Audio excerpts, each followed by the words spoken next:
சில பேர் ஆளை பார்த்தா 60 வயசு மாதிரி தோணும். உண்மையான வயசு என்னன்னு பார்த்தா 40 அல்லது 45ம்பாங்க. சில பேரை பார்க்கறதுக்கு 45 மாதிரி தெரியும், உண்மையிலேயே 65 தாண்டி இருப்பாங்க. ஒரு மனிதனுக்கு 2 வகையான வயது உண்டுங்கிறார் ஓஷோ. அதாவது உடம்புக்குன்னு ஒரு வயசு, மனசுக்குன்னு ஒரு வயசு. முதல் உலக மகாயுத்தம் நடந்தது இல்லையா, அது முடிஞ்சதுக்கு அப்புறம் முதல் தடவையா மனிதனின் மூளை வளர்ச்சியை பத்தி மனநல வைத்தியர்கள் ஒரு கணக்கெடுப்பு சோதனை நடத்தினாங்களாம். அது வரைக்கும் மனிதனுக்கு 2 வகையான வயது உண்டுன்னு யாரும் சிந்திச்சதே இல்லையா. அந்த உலக மகாயுத்தம் முடிஞ்சதுக்கு அப்புறம் மனிதனுடைய சராசரி மனதின் வயதை கணக்கிட்டு பார்க்கும் பொழுது அவங்களுக்குலாம் ரொம்ப அதிர்ச்சியா இருந்துதான். ஏன்னா அது ரொம்ப பின்தங்கிய நிலையில இருந்திருக்கு, வளர்ச்சி அடையாத நிலையில இருந்திருக்கு. அவங்க கண்டுபிடிச்ச பிரகாரம் அப்போ மனசோட சராசரி வயசு என்ன தெரியுமா, 14. அப்படின்னா பாத்துங்க, உடல் ரீதியா ஒருத்தரோட வயசு 70 கூட இருக்கலாம், ஆனா மனசோட வயசு 14 தான்.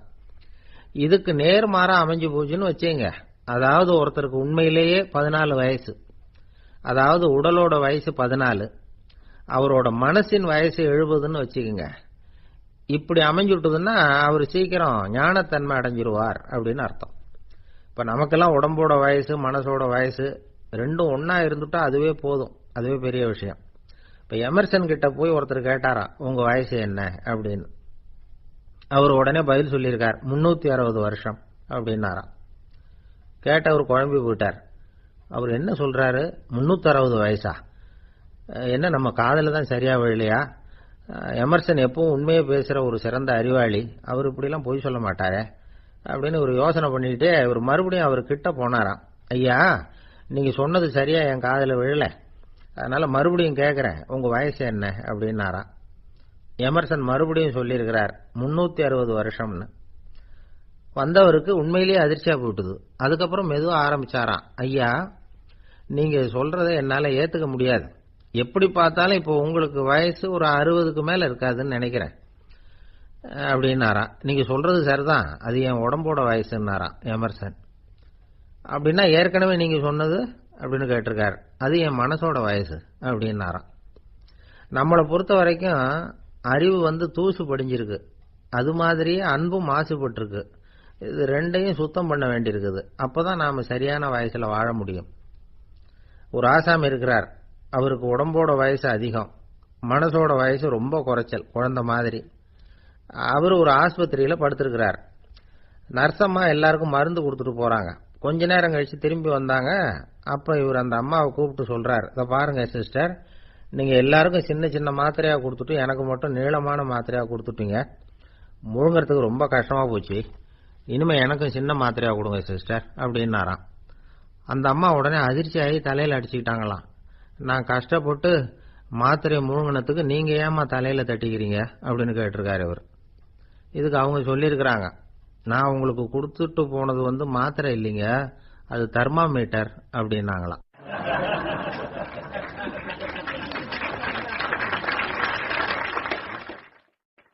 எனக்கு ஒரு உதவி செய்யணும் அப்படின்னு நம்மளை பார்த்து ஒருத்தர் கேட்கிறாருன்னு வச்சுங்களேன், உடனே நாம அவரை பார்த்து என்ன உதவின்னு கேட்போம்.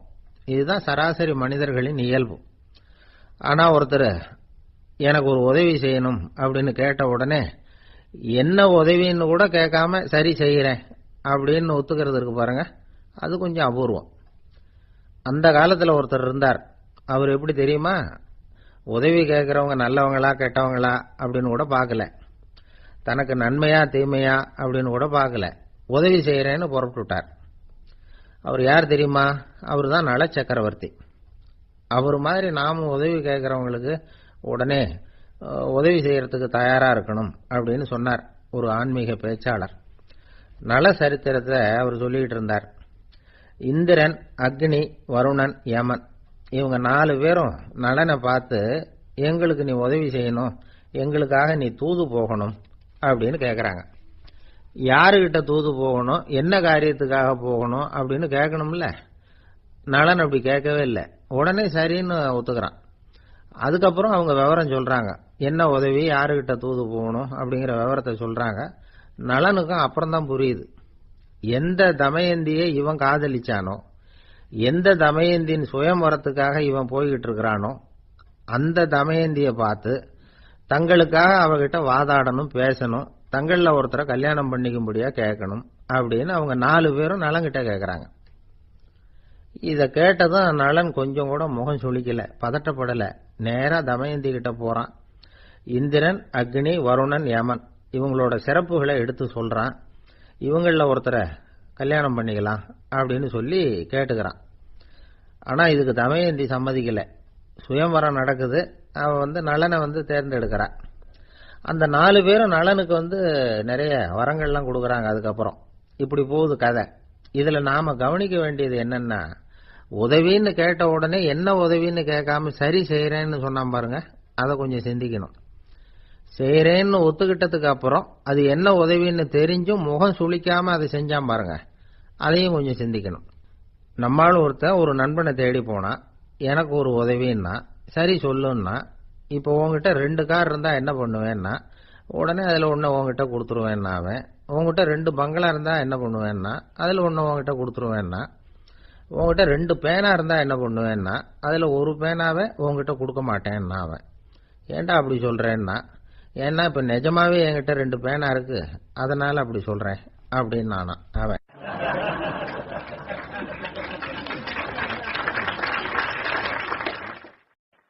தானத்துல சிறந்தது எது அப்படின்னு ஒரு கேள்வியை கேட்டு, தானத்துல சிறந்தது நிதானம் அப்படின்னு அதுக்கு ஒரு பதிலும் சொல்றவங்க உண்டு. நிதானம் ரொம்ப அவசியம். அதுவும் இன்றைய உலகத்துக்கு ரொம்ப அவசியம். இன்னைக்கு உலகம் ரொம்ப பரபரப்பா போயிட்டு இருக்குது. பொறுமையா இருக்கணும்னு நினைக்கிறவங்களால கூட அப்படி இருக்க முடியறதில்ல. பொறுமையை சோதிக்கிறது மாதிரி பல சம்பவங்கள். அதையெல்லாம் சந்திச்சே தீர வேண்டியிருக்குது. எங்க போனாலும் கியூல நிக்க வேண்டியிருக்குது. எங்க போனாலும் காத்துக்கிட்டு இருக்க வேண்டியிருக்கு. ஆபீஸ்லயோ வீட்லயோ கூட நீங்க நிதானமா பொறுமையா நடந்துக்க தெரியலன்னா உங்களுக்கு சிடுமூஞ்சி, முசுடு இப்படிலாம் பேர் வச்சிருவாங்க. அது உங்களுக்கு தேவையா? சரி, வாழ்க்கையில் பொறுமைசாலின்னு பேர் வாங்கறதுக்கு என்ன வழி? முதல் பாயிண்ட், நீங்க நினைக்கிறது, எதிர்பார்க்கறது, செய்யறது எல்லாமே 100% கரெக்டா நடக்கணும்னு ஆசைப்படக்கூடாது. எதுவா இருந்தாலும் அதுல ஓரளவுக்கு தவறு நடக்கலாம் அப்படிங்கறத எதிர்பார்த்தே இருக்கணும். ஓரளவுக்கு அதை அனுமதிக்கணும். ஒரு நண்பரை 6 மணிக்கு ஒரு இடத்துக்கு வர சொல்லி இருக்கிறீங்க. 6 மணிக்கு அவர் வரல, உடனே பொறுமை இழந்து நடந்துக்க கூடாது. ஒரு 10 நிமிஷம் டிலே ஆகலாம். ஒரு வர்ற வழியில பஸ்ஸு கூட ஏதாவது டிராபிக்ல மாட்டிருக்கலாம். அதெல்லாம் எதிர்பார்த்தே கொஞ்சம் காத்திருக்கிறதுல ஒன்றும் தப்பு இல்லை. சில சமயம் டிலே ஆகிறது கூட நல்லதா முடியும். ஒரு பஸ்ஸை தவற விட்டுட்டு, ஐயோ கொஞ்சம் ஒரு 2 நிமிஷம் முன்னாடி வந்திருந்தா பிடிச்சிருக்கலாமே அப்படின்னு தவிச்சுக்கிட்டு இருப்பாங்க சில பேர். அடுத்தபடியா வர்ற பஸ் நேரடியா நீங்க போக வேண்டிய இடத்துக்கே கொண்டு போய் விடுற பஸ்ஸா கூட இருக்கலாம். அது உங்களுக்கு முன்னாடி தெரியாதுல்ல. சில நெருக்கடியான சூழ்நிலைகளை தமாஷா எடுத்துக்கிறதுக்கு பழகிக்கணும். சில இடங்களுக்கு போறப்ப காத்திருக்கிறதுக்கு நம்ம மனசை தயார்படுத்திக்கிட்டே போகணும். ஒரு ரயிலுக்கோ பஸ்ஸுக்கோ அல்லது விமானத்துக்கோ கப்பல் பிரயாணத்துக்கோ போறப்போ அங்க போய் நீங்க மணிக்கணக்கில் கூட காத்துக்கிட்டு தான் இருக்கணும். புறப்படுற நேரம் கூட மாறலாம். நீங்க போய் சேர்ந்ததும் அது உடனே புறப்படணும்னு கட்டாயமா என்ன? அது மாதிரி சமயத்துல படிக்கிறதுக்குன்னு சில சுவாரஸ்யமான புத்தகங்களையும் கையில் எடுத்துக்கலாம். உங்களை சுத்தி எவ்வளவோ சுவாரஸ்யமான சம்பவங்கள் நடந்துகிட்டு இருக்குது இல்ல, அதையெல்லாம் வேடிக்கை பாருங்க. எதுக்காக காத்துக்கிட்டு இருக்கிறோமோ அந்த காரியத்துல உண்மையாவே நமக்கு ஒரு அக்கறை இருந்தா நமக்கு போர் அடிக்காது. சில கோயில்கள்ல பார்த்திருப்பீங்க, தரிசனத்துக்காக பக்தர்கள் நாள் கணக்கில் காத்துக்கிட்டு இருப்பாங்க. அவங்கெல்லாம் அழுத்துக்கிறது இல்லை. ஆண்டவனை தரிசிக்கணுங்கிற உண்மையான அக்கறை இருக்கிறதுனால அவங்களுக்கு போர் அடிக்கிறது இல்லை. ஆனா சில சினிமா தியேட்டர்ல கூட பார்க்கலாமே, சினிமா கியூ கூட அப்படிதான். சாயந்தரம் 6 மணி ஆட்டத்துக்கு காலம்பரம் 6 மணிக்கே போய் கூட காத்துக்கிட்டு இருப்பாங்க. அவங்களுக்கெல்லாம் போர் அடிக்காது, படம் பார்க்குற ஆர்வம். இன்னொரு முக்கியமான விஷயத்த நாம பழக்கப்படுத்திக்கணும். லிவ் ஃபார் தி மூமெண்ட் அப்படிங்கிறாங்க நிபுணர்கள். ரொம்ப பேர் எப்படின்னா அடுத்தபடியா நடக்க போற விஷயத்திலேயே கவனமா இருப்பாங்க. அந்த நினைப்புலயே இந்த நிமிஷத்தை பொறுமை இல்லாம கழிப்பாங்க. ஒருத்தர் இருக்கார், அவர் எப்படின்னா ஆபீஸ் முடியறதுக்குள்ளேயே சார் 5 மணிக்கெல்லாம் ரெடியா இருங்க, நாம அந்த ஹோட்டல்ல போய் டிஃபன் சாப்பிடணும் அப்படின்னு 4 மணிலேருந்து சொல்லிட்டு இருப்பார். 4:55க்கே பரபரப்பா ஓடி வருவார். 2 பேரும் புறப்படுவோம், ஹோட்டலுக்கு போவோம், சாப்பிட்டுக்கிட்டு இருப்போம். அப்படி சாப்பிட்டுட்டு இருக்கிறப்ப சார் சாப்பிட்டு முடிச்சதும் நேரா ஒரு ஜவுளி கடைக்கு போறோம் அப்படிம்பார். பரபரக்க சாப்பிட்டு முடிப்பார், புறப்படுவார். ஜவுளி கடையில அவசரமா சீக்கிரம் பில் போடுங்க சார், சினிமாவுக்கு நேரம் ஆயிடும் பாரு. சினிமா தியேட்டர்ல உட்காந்து அடுத்தபடியா எங்க டின்னர் சாப்பிடுறதுன்னு யோசனை பண்ணிட்டு இருப்பார். ராத்திரி படுக்கையில் விழுந்ததுக்கு அப்புறமும் நாளைக்கு காலையில் எழுந்திரிச்சதும் அதை பண்ணணும் இதை பண்ணணும்னு திட்டம் போட்டுக்கிட்டே இருப்பார். அதாவது எப்பவும் அடுத்த நிமிஷம், அடுத்த நாள், அடுத்த வாரம், அடுத்த வருஷம், இதுதான் அவங்க சிந்தனை. இந்த நிமிஷம் என்ஜாய்மெண்ட்டை அவங்க இழந்துடுறாங்களாம். அதனால்தான் வாழ்நாள் பூரா பொறுமையின்மை, அவஸ்தை, அல்லல். அதனால நாம எல்லாரும் வாழ்க்கையில நிதானமா இருக்கிறதுக்கு கத்துக்கணுமா. அதுக்காக இந்த நிதானத்துக்கு வேற விதமான அர்த்தம் பண்ணிக்கப்படாது. ஒருத்தர் அப்படித்தான் ஒரு தடவை அவருடைய குதிரை காணாம போயிட்டுதான். அதுக்காக அவர் கவலைப்படல, நிம்மதியா இருந்தார், சந்தோஷமா இருந்தார். என்ன சார் இது, உங்க குதிரை திருட்டு போயிட்டுதுங்கிறீங்க, நீங்க கவலைப்படாம இருக்கிறீங்களே அப்படின்னு கேட்டாங்களாம். அதுக்கு அவர் சொல்லியிருக்கார், நல்ல வேலை சார், கட்டியிருந்த குதிரை காணாம போயிருக்குது. நான் அது மேல உட்கார்ந்து இருக்கிற சமயம் அது காணாம போயிருந்ததுன்னா, திருட்டு போயிருந்ததுன்னா நானும் சேர்ந்துல காணாம போயிருப்பேன் அப்படின்னாராம். எவ்வளவு நிதானமான ஆள் பாருங்க.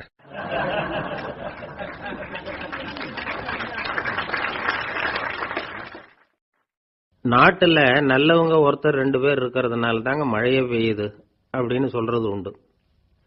நல்லார் ஒருவர் உளரேல் அவர் பொருட்டு எல்லாருக்கும் பெய்யும் மழை.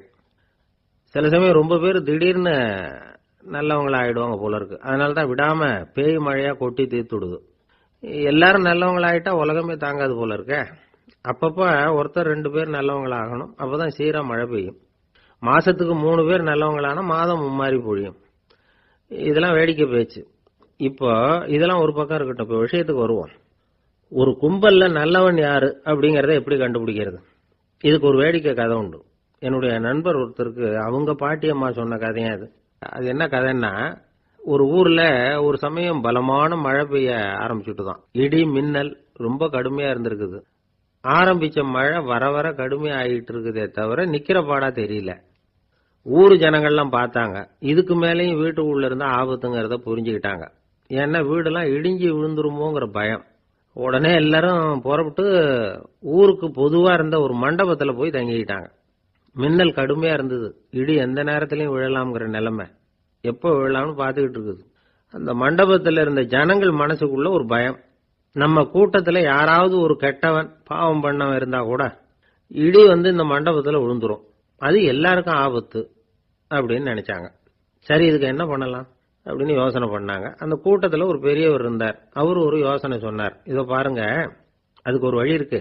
அதோ எதிர்த்தாப்புல கொஞ்சம் தூரத்துல ஒரு உயரமா மரம் ஒண்ணு இருக்கு பாருங்க. பொதுவா இடி சுலபமா விழறது அது மாதிரி உயரமான மரத்துல தான். நம்ம கூட்டத்துல இருக்கிறவங்க எல்லாரும் ஒவ்வொருத்தரா போய் அந்த மரத்தை தொட்டு விட்டு திரும்பி வந்துடணும். நம்மள பாவம் பண்ணவன் யாரோ அவன் அந்த மரத்தை தொடுற சமயத்துல இடி விழுந்துரும், அவன் மட்டும் போயிடுவான், மண்டபத்துல இருக்கிற நாமெல்லாம் பொழைச்சிக்கலாம் அப்படின்னு ஐடியா கொடுத்தாரு அந்த பெரியவர். இது நல்ல யோசனையா பட்டது. எல்லாரும் ஒத்துக்கிட்டாங்க. ஒவ்வொருத்தரா போய் அந்த மரத்தை தொட்டு விட்டு திரும்பி வந்தாங்க. இடி எதுவும் விழல.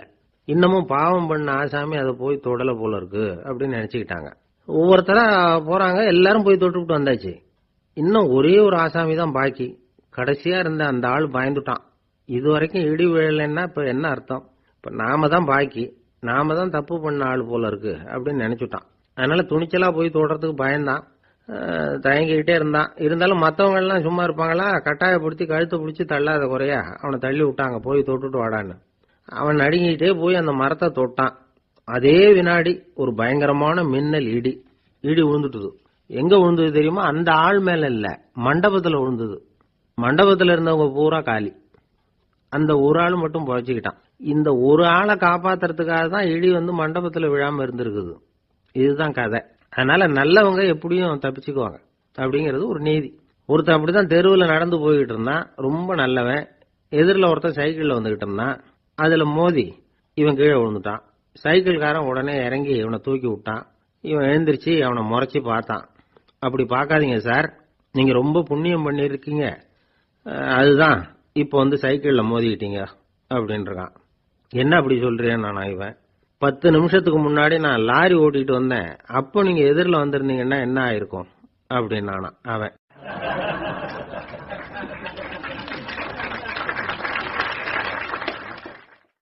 ஒரு ஊர்ல ஒரு ஆள் இருந்தான், தையல் கடை வச்சிருந்தான். அவங்கிட்ட ஒருத்தன் ஒரு சட்டை துணி எடுத்து கொடுத்து தைக்க சொல்லியிருந்தான். வர்ற சனிக்கிழமை வா, வாங்கிட்டு போ அப்படின்னு அவன் சொல்லியிருந்தான். அதே மாதிரி அவன் வந்தான். அவன் தச்சு வச்சிருந்த சட்டையை கொடுத்தான். இவன் வாங்கி அங்கேயே போட்டு பார்த்தான். கை நீளம் ஒண்ணுக்கு ஒண்ணு வித்தியாசமா இருந்தது. வலது கை இடது பக்கத்தை விட நீளம் குறைச்சலா இருந்தது. அவன் முணுமுணுக்க ஆரம்பிச்சுட்டான், என்ன இது இப்படி தைச்சுட்டியேன்னு. இதுக்கு அவன் சொன்னான், ஐயையோ இதுக்காகவா சங்கடப்படுறீங்க, வலது கையை மட்டும் கொஞ்சம் உள்ள இழுத்தாப்புல வச்சுக்கிட்டீங்கன்னா சரியா போகுது, மற்றபடி அந்த சட்டையில உள்ள கலை அம்சத்தை கவனிங்க, எவ்வளவு அற்புதமா தைச்சிருக்கேன் பாருங்க, ஒரு சின்ன குறைய இப்படிலாம் பொருட்படுத்த வேண்டியதில்லை, நான் சொன்னது மாதிரி கையை கொஞ்சம் உள்ள இழுத்தது மாதிரி வச்சுக்கிட்டு நடந்து போங்க, ஜோரா இருக்கும் அப்படின்னா. அவனும் யோசிச்சு பார்த்தான், சரியான யோசனையா தான் தோணுச்சு.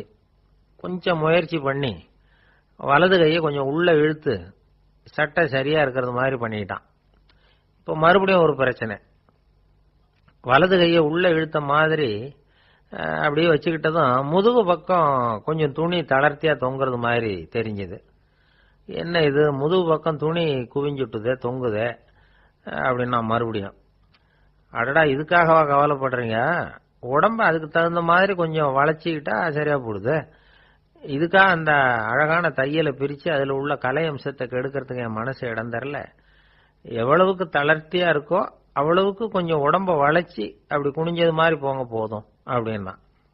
அதுவும் நல்ல யோசனையா தான் பட்டுது இவனுக்கு. சரின்னு சொல்லிவிட்டு புறப்பட்டான். தெருவில் இறங்கினான், கையை கொஞ்சம் உள்ள இழுத்தான், உடம்ப கொஞ்சம் முன்னால வளைச்சான், சட்டைக்கு தகுந்த மாதிரி உடம்ப பண்ணிட்டான், மெதுவா நடந்து போறான்.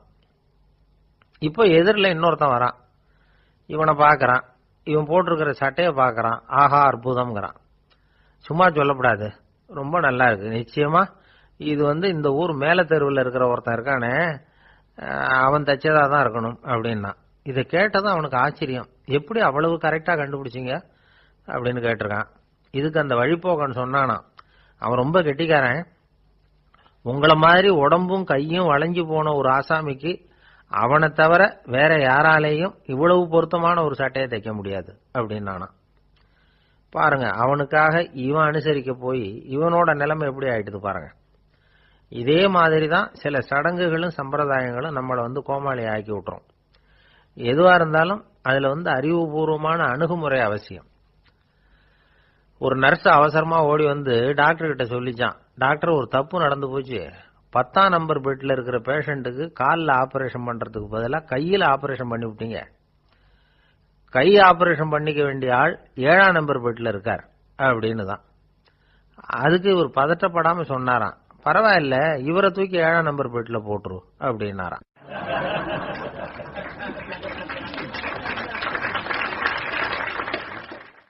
இந்த உலகத்துல மனுஷன் எவ்வளவோ தவறுகள் செய்யறான், அதுக்கெல்லாம் என்ன காரணம், அதை பத்தின ஆராய்ச்சி தான் இன்னைக்கு. இதுக்கு ஆராய்ச்சி என்னத்துக்கு, அது தெரிஞ்ச விஷயம் தானே அப்படின்னு நீங்க நினைக்கலாம். ஆனா அப்படி அலட்சியமா இந்த விஷயத்தை விட்டுறக்கூடாது. பொதுவா எல்லோரும் நினைக்கலாம் எது சரி எது தவறு அப்படின்னு தெரியாததுனால தான் மனுஷன் தப்பு பண்றான் அப்படின்னு. ஆனா அப்படி சொல்லிட முடியாது. மனுஷன் தெரிஞ்சே தான் தவறுகள் பண்றான். இப்போ உதாரணத்துக்கு ஒரு சாலையில இடது பக்கம் போக வேண்டிய ஒருத்தர் நடுக்கோட்டை தாண்டி வலது பக்கமா வண்டியை ஓட்டிட்டு போறாருன்னு வச்சுங்க. என்னப்பா இது தப்பு இல்லையா அப்படின்னு அவர்கிட்ட கேட்டா, அதெல்லாம் எனக்கு தெரியும், நீ உன் வேலையை பார்த்துட்டு போ அப்படிம்பார். வலது பக்கமா போறது தப்புன்னு தெரிஞ்சே தான் அவர் அப்படி செய்யறார், அப்படி போறார். பெரிய உத்தியோகத்தில் இருக்கிறவங்க கூட லஞ்சம் வாங்குறாங்க, அவங்களுக்கெல்லாம் லஞ்சம் வாங்குறது தப்புன்னு தெரியலன்னு அர்த்தம். திருடுறது தப்புன்னு தெரியாமலாம் மனுஷன் திருடுறான், நல்லாவே தெரியும்.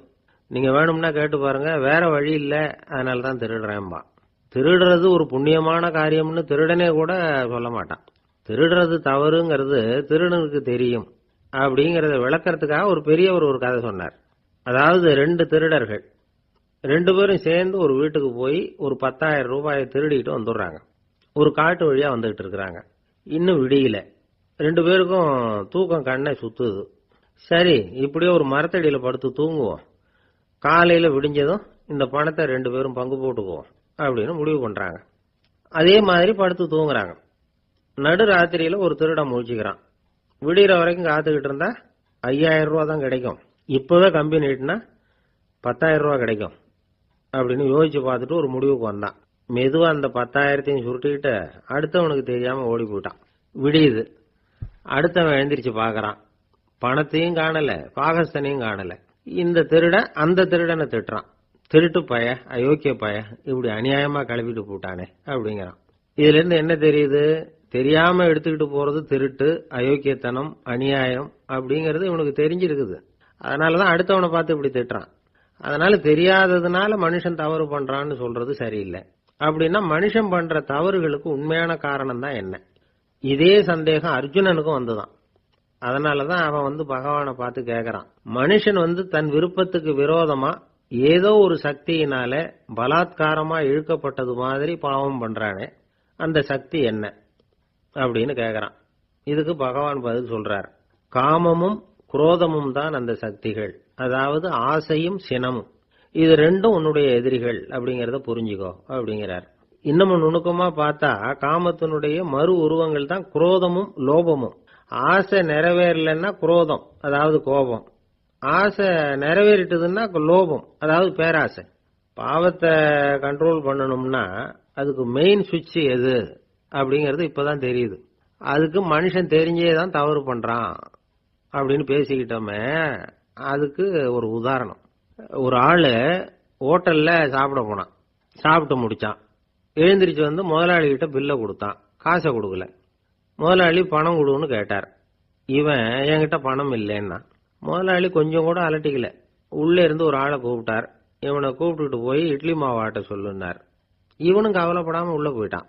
அப்போ அழைச்சிட்டு போற ஆளு கேக்குறான், ஏன் சார் சாப்பிடுறதுக்கு முன்னாடி காசு இல்லைங்கிறது உங்களுக்கு தெரியாதா அப்படின்னு கேக்குறான். தெரியும், காசு இல்லைங்கிறதும் தெரியும், காசு இல்லாம சாப்பிட்டா மாவாட்டணுங்கிறதும் தெரியும் அப்படின்னா அந்த ஆள். அப்படின்னா நீங்க உங்க வீட்லயே சாப்பிட்டு இருக்கலாமே அப்படின்னு கேக்குறான் அவன். அதுக்கு இவர் சொல்றாரு, அது எப்படி, அங்க சாப்பிட்டாலும் நான் இதே வேலையை தானே செய்ய வேண்டியிருக்கும் அப்படின்னாராம்.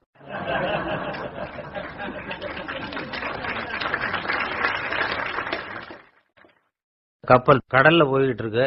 புயல், சூறாவளி, அலையெல்லாம் பெருசு பெருசா ரொம்ப உயரமா உண்டாகுது. கடுமையான காற்றிலேயும் வேகமான அலைகள்லேயும் சிக்கி அந்த கப்பல் தடுமாறுது. திசை மாறி போச்சு. எந்த பக்கம் போயிட்டு இருக்கிறோம்னே தெரியல. அந்த கப்பலை செலுத்திக்கிட்டு இருந்த மாலுமி ரொம்ப சாமர்த்தியமா செயல்பட்டார். தன்னுடைய அறிவாற்றலையும் திறமையையும் முழுமையா பயன்படுத்தினார். அந்த கப்பலை கட்டுப்படுத்தினார். மெதுவா அந்த சூறாவளியிலிருந்து கப்பலை காப்பாத்தி கரைக்கு கொண்டுட்டு சேர்த்துட்டார். மாலுமின்னு ஒருத்தர் இருந்ததுனால அந்த மரக்கலம் காப்பாற்றப்பட்டது. மாலுமின்னு ஒருத்தர் இல்லைன்னு வச்சுக்குங்க, அந்த கப்பலோட கதி என்னவா இருக்கும் யோசிச்சு பாருங்க. ஒரு கோபக்காரனுடைய நிலைமையும் அப்படித்தானா. கோபக்காரன்கிறவன் ஒரு மாலுமி இல்லாத மரக்கலம் அப்படிங்கிறார் நபிகள் நாயகம். கொந்தளிக்கிற கடல்ல கொடுமையான அலைகளின் உச்சியில அல்லல் படுகிற மரக்கலத்தை விட மோசமானது கோபக்காரனின் நிலைமை அப்படிங்கிறது அவருடைய கருத்து. அது மாதிரி இதுன்னு சொல்லல, அதை விட மோசம் இது அப்படிங்கிறார். ஏன் தெரியுமா? ஒரு கப்பல் கடல்ல தடுமாறினா அதை சரிப்படுத்த மாலுமி இருக்கிறார். அவர் தன்னுடைய சாமர்த்தியத்தினால அதை கட்டுப்படுத்தி சரியான வழிக்கு கொண்டுட்டு வந்துருவார். ஆனா கோபக்காரனுடைய நிலைமை அப்படி இல்லை அப்படிங்கிறார் நபிகள் நாயகம். மனித மனம் ஒரு மரக்கலம், அறிவு அதுல இருக்கிற மாலுமி. மாலுமி மரக்கலத்தை செலுத்துறான், அவனுக்கு கட்டுப்பட்டு அது ஓடுது. ஆனா கோபக்காரன்கிற மனுஷங்கிட்ட அறிவுங்கிற மாலுமி சரியா வேலை செய்ய மாட்டான். ஏன்னா கோபம் அந்த மாலுமியின் கண்களை அவிச்சிரும், காதுகளை கேட்காம பண்ணிவிடும். கண்ணையும் காதையும் மூடிவிட்டு கப்பலை ஓட்டுனா எப்படி ஓட்டுறது? அதனால கோபக்காரன் மாலுமி இல்லாத மரக்கலம். இடி மின்னல்ல மாட்டிக்கிட்டு கஷ்டப்படுற கப்பல் மாதிரி கஷ்டப்படுறான். பெரியவங்க எல்லாம் என்ன சொல்றாங்க? உனக்கு கெடுதல் பண்ணவனுக்கும் நீ நன்மையே செய். எவருடைய விருப்பு வெறுப்பையும் பொருட்படுத்தாதே. பரம எதிரிக்கும் நீ நன்மை செய்ய ஆரம்பிச்சா உன்னுடைய தூய நிலையை பார்த்துட்டு அவனும் உனக்கு நெருக்கமான நண்பனா ஆயிடுவான். இதுதான் பெரியவங்க நமக்கு சொல்லி இருக்கிறது. புனித குர்ஆன் சொல்றது என்ன? தீமையை நன்மையை கொண்டே நீர் தடுத்துக் கொள்ளும் அப்படின்னு சொல்லப்பட்டிருக்கிறதுல. இன்னா செய்தாரை ஒருத்தல் அவர் நாண நன்னயம் செய்து விடல் அப்படிங்கிறார் திருவள்ளுவர். செல்வந்தர் ஒருத்தர்கிட்ட ஒரு சிறுவன் ஆடு மேய்ச்சிக்கிட்டு இருந்தானா. பெரியவர் அவனை கூப்பிட்டு, நீ நேரா போய் ஒரு ஆட்டுல உள்ள ரொம்ப நல்ல பகுதி எதுவோ அதை எடுத்துட்டு வா அப்படின்னாராம். இவன் போனான். ஒரு ஆட்டு உடம்புல இருந்த நாக்கு, இருதயம், இது ரெண்டையும் எடுத்துட்டு கொடுத்தானா.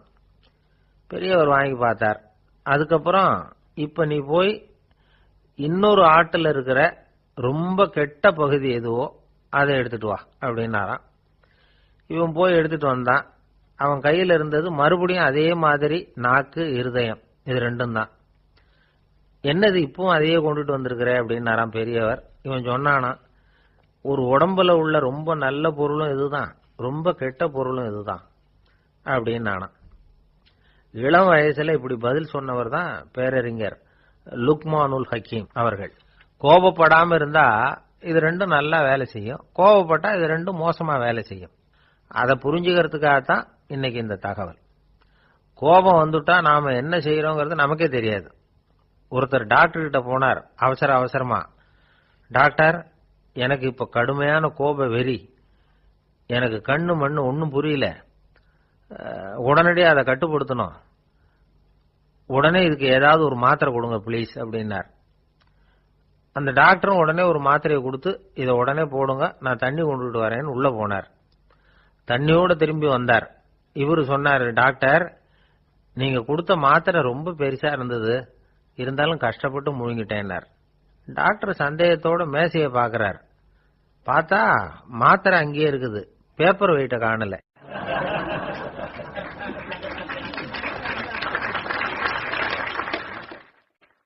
நம்மள மாதிரி ஒரு ஆசாமி அவன் நம்மள மாதிரியே கற்பனை பண்ணான்.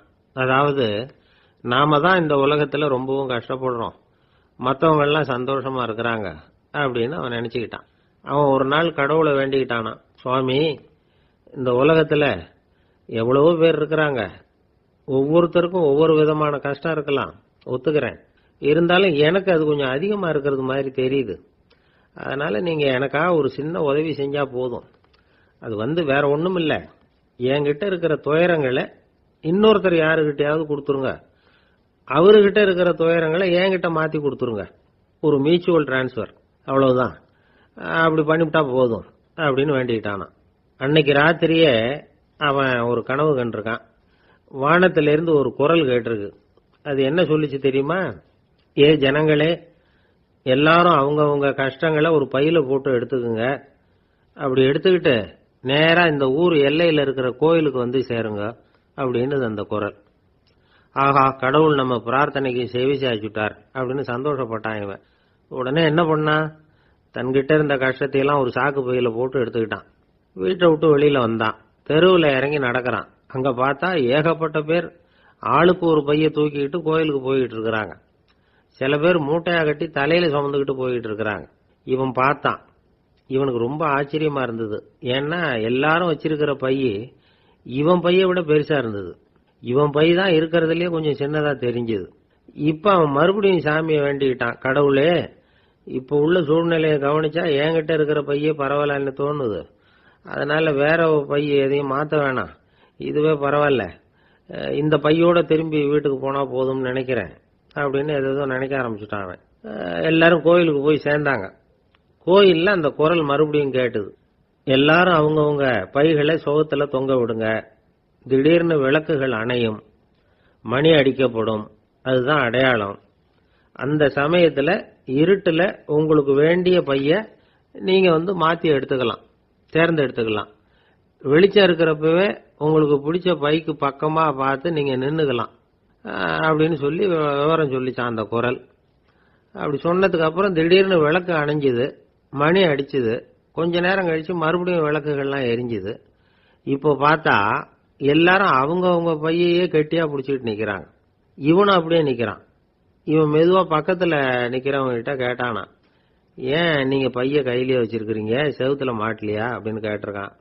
இல்லப்பா, நீ ஏன் கையிலேயே வச்சிருக்கிறியோ அதே காரணத்துக்காக தான் நாங்களும் வச்சிருக்கிறோம்.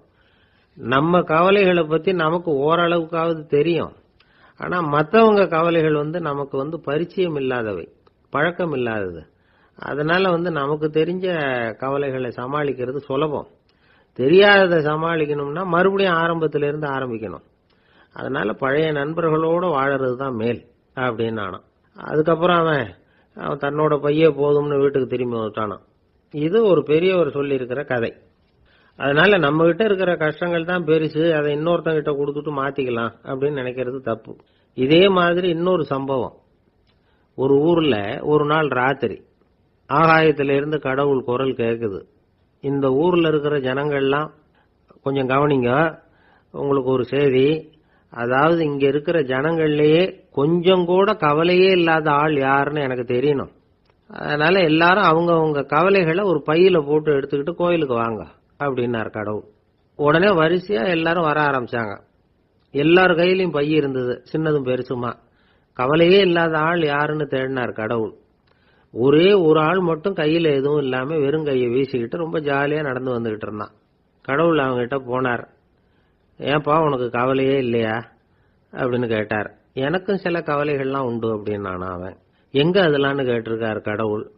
பின்னாடி லாரியில வந்துகிட்டு இருக்கு அப்படின்னானா அவன்.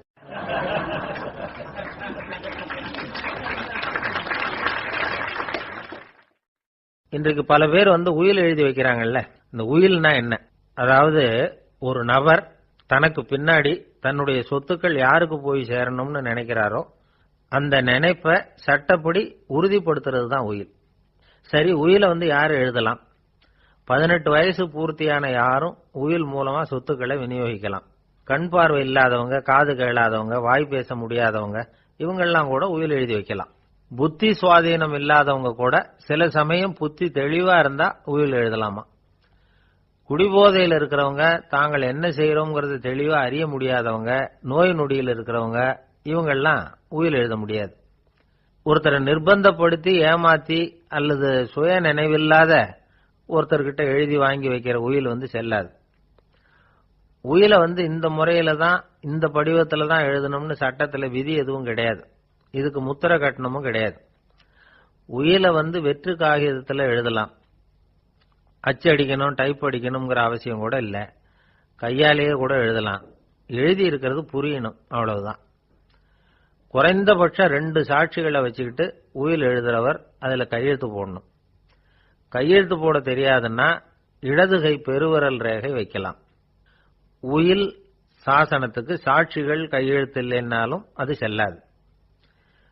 அப்புறம் பிரிவிலேஜ்டு வில் அப்படின்னு இருக்கு, அதுக்கு மட்டும் சாட்சிகள் தேவையில்லை. அது என்னன்னா, இந்த விமானப்படை, கப்பல் படை அல்லது யுத்தத்துல பணிபுரியும் நபர்கள் அவங்கெல்லாம் இருக்கிறாங்க இல்லையா, அப்படிப்பட்டவங்க எழுதுற உயில் அது. அதுக்கு சில விசேஷ சலுகைகள் உண்டு.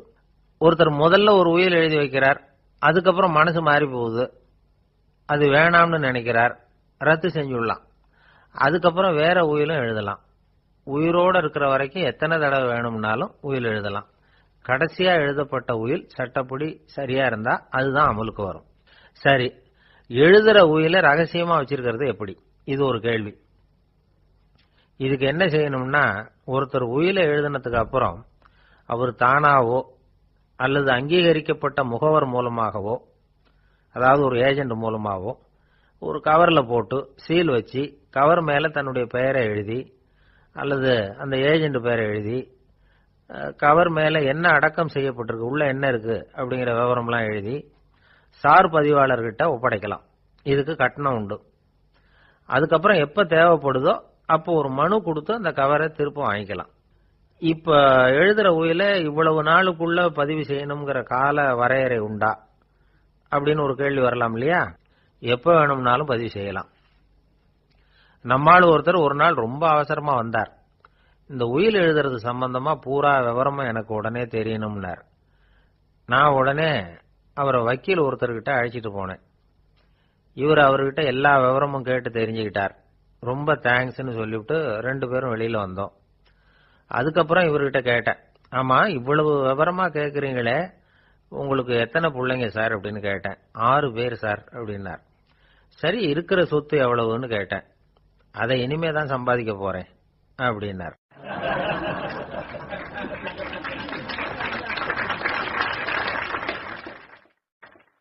இன்பம் துன்பம் இது ரெண்டும் சேர்ந்ததுதான் வாழ்க்கை.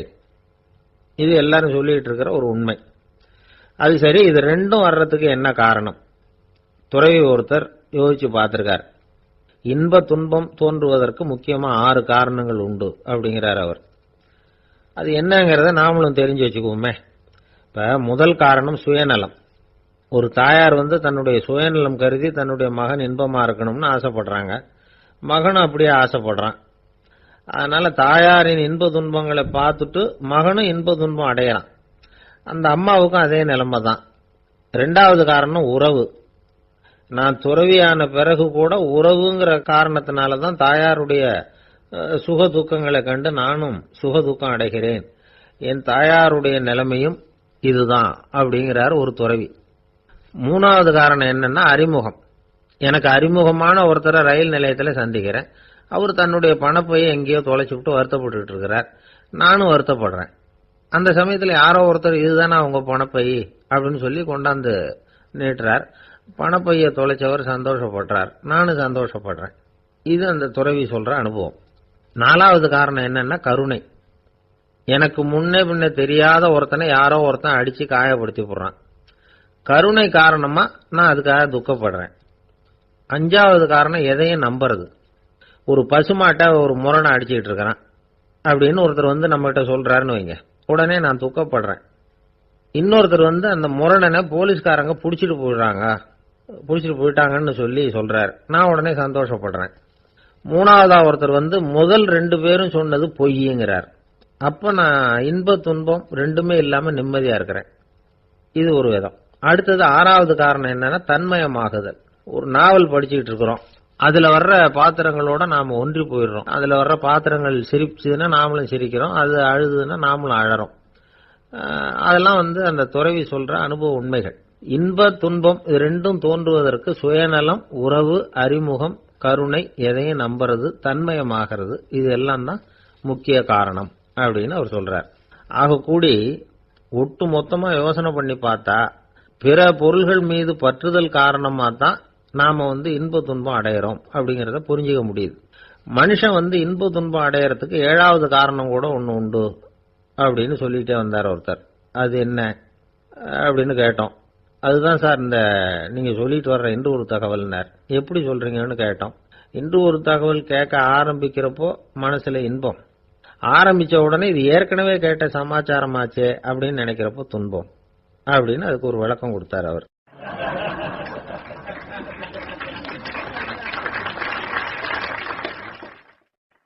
ஒரு நாள் காலை நேரம் ஒரு குரு படுக்கையை விட்டு எழுந்திருக்கிறார்.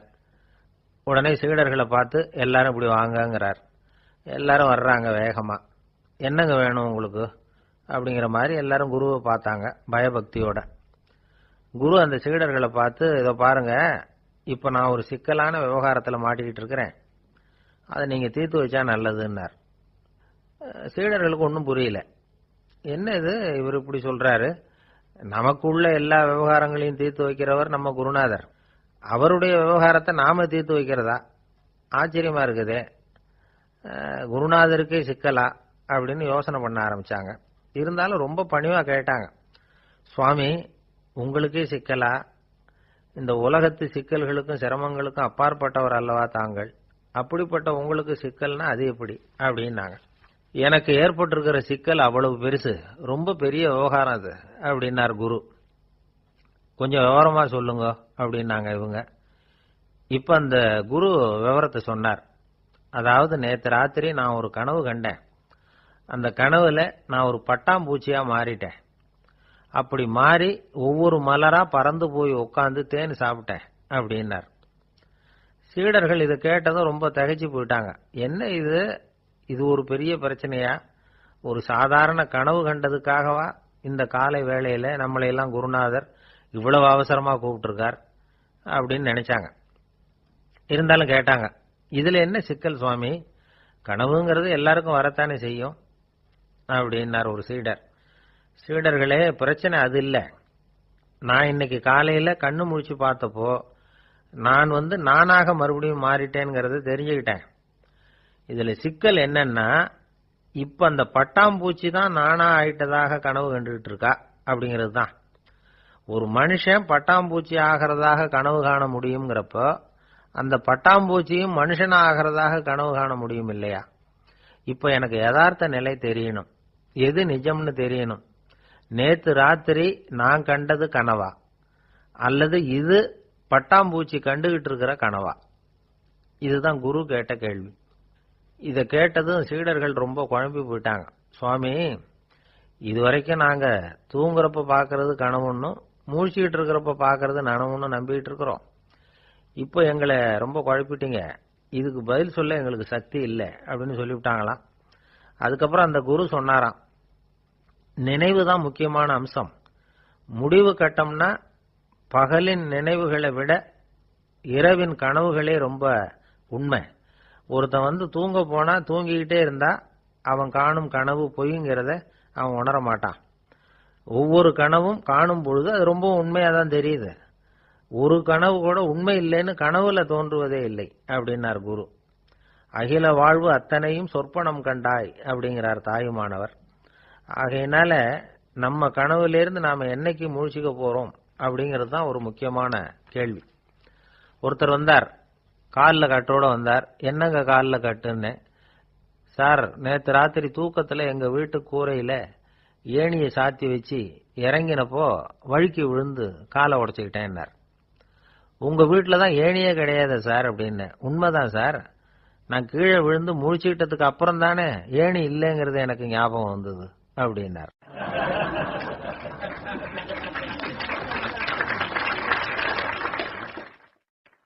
ஒரு நண்பர் சினிமா படம் தயாரிக்கிறவர், அவர்கிட்ட ஒரு நாள் பேசிக்கிட்டு இருந்தேன். அது எப்படி சார், நீங்க எடுக்கிற எந்த படமும் கையை கடிக்காத அளவுக்கு எடுத்துடுறீங்களே, அது எப்படின்னு கேட்டேன். அது ஒன்றும் பெரிய விஷயம் இல்லை சார்.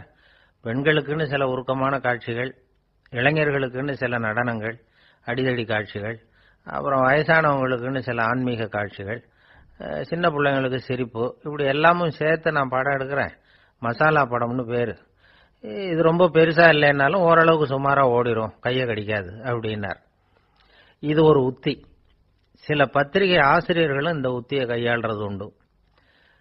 இந்த உத்திக்கு பார்னம் உத்தி அப்படின்னு பேர். பார்னம் எஃபெக்ட் அப்படின்னு சொல்லுவாங்க. அதாவது ஃபீனியஸ் டி பார்னம் அப்படின்னு ஒருத்தர் அமெரிக்காவில் இருந்தாராம். அதாவது 19ஆம் நூற்றாண்டுல அமெரிக்காவில் கொடிகட்டி பறந்த ஒரு சர்க்கஸ் நிறுவனத்தின் அதிபர் அவர்.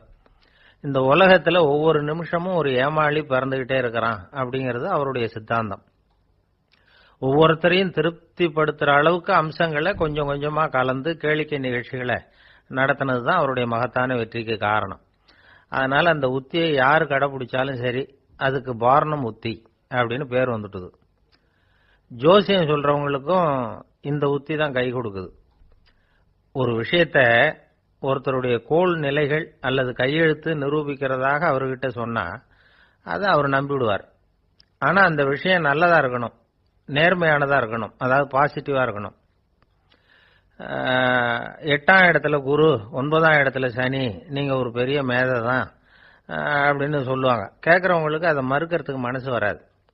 அப்படி சொல்லும் பொழுது கூடவே என்ன கொஞ்சம் முன்கோபம் அதிகமா இருக்கும், இருந்தாலும் அது உடனே மறைஞ்சிரும் அப்படின்னு சில அற்ப விஷயங்களையும் சொன்னாலும் அதையும் சரிதான்னு சொல்லி ஒத்துக்குவாங்க. ஆளுமையை எடை போடுகிற ஒரு நிறுவப்பட்ட உத்தியின் மூலமாக தன்னுடைய குணாதிசயங்கள் கண்டுபிடிக்கப்பட்டதாக அவர் நம்புறது தான் இதுக்கு காரணம். இந்த மாசம் பணத்தட்டுப்பாடு கொஞ்சம் இருக்கும், உடம்புல ஏதாவது கொஞ்சம் அசௌகரியம் இருக்கும், வீட்டுக்குள்ள லேசா மனஸ்தாபம் வரலாம், இது மாதிரி பொதுப்படையா சிலதை சொன்னாலே போதும், மக்களை நம்ப வச்சுடலாம். இதெல்லாம் நமக்கு மட்டும்தான் ஏற்படுது அப்படின்னு சொல்லி அவங்க நினைக்கிறது தான் காரணம். இதுதான் பார்னம் உத்திங்கிறது. மனிதர்கள் பாராட்டுகளை விரும்புறதும் விமர்சனங்களை வெறுக்கிறதும் பார்னம் உத்தியின் அடுத்த கூறு. அதனால ஒருத்தருக்கு ஜோசியம் சொன்னாலும் சரி, அவருடைய ஆளுமையை மதிப்பிடுறதாக இருந்தாலும் சரி, அவரை புகழற மாதிரி இருந்தாலும் சரி, அப்படி இருந்தாதான் அது சரியா இருக்கும். சாதகமான விஷயங்களை அதிகமாகவும் பாதகமான விஷயங்களை நாசூக்காவும் சொன்னா மக்கள் அதை நம்பிடுவாங்க. ஒருத்தரை கருமின்னு சொன்னா ஏத்துக்க மாட்டார். அதையே கொஞ்சம் மாத்தி நீங்க கொஞ்சம் சிக்கனமான ஆசாமி அப்படின்னு சொன்னா நீங்க சொல்றது சரிதான் சார் அப்படிம்பார். நீங்க பெரிய செலவாளி தான், இருந்தாலும் நல்ல விஷயங்களுக்கு தான் செலவழிப்பீங்க அப்படின்னு சொல்லணும். இப்படி இந்த பார்னம் உத்தியை கடைபிடிச்சு இன்னைக்கு வெற்றிகரமா காலம் தள்ளுறவங்க நிறைய பேர் இருக்கிறாங்க. இந்த உலகத்துல ஒவ்வொரு நிமிஷமும் ஒரு ஏமாளி பறந்துகிட்டே இருக்கிறான் அப்படிங்கிறது தான் ஃபீனியஸ் பார்னம் அவர்களுடைய நம்பிக்கை. அதை விட அடுத்தவங்களை ஏமாளியா நினைக்கிற மனுஷர்கள் தான் இன்னைக்கு உலகத்துல ரொம்ப அதிகம். ஒருத்தர் தன்னுடைய மேல் அதிகாரிகிட்ட போய், ஐயா ஒரு நாள் லீவு வேணும், என் தங்கச்சிக்கு கல்யாணம் அப்படின்னார். அவரு பார்த்தார், ஒரு 10 நிமிஷம் வெளியில இருங்கன்னார். 10 நிமிஷம் கழிச்சு கூப்பிட்டார், இதை பாருங்க, நீங்க சொல்றது பொய், இப்போ உங்க தங்கச்சிக்கு போன் பண்ணேன், அவங்க தனக்கு 2 வருஷத்துக்கு முன்னாடியே கல்யாணம் ஆயிட்டதாக சொல்றாங்க அப்படின்னார். உடனே இவரு சொன்னார், சார் இப்போ நீங்க சொல்றதும் பொய்யாதான் இருக்கணும், ஏன்னா நிஜமா எனக்கு ஒரு தங்கச்சியே கிடையாது அப்படின்னார்.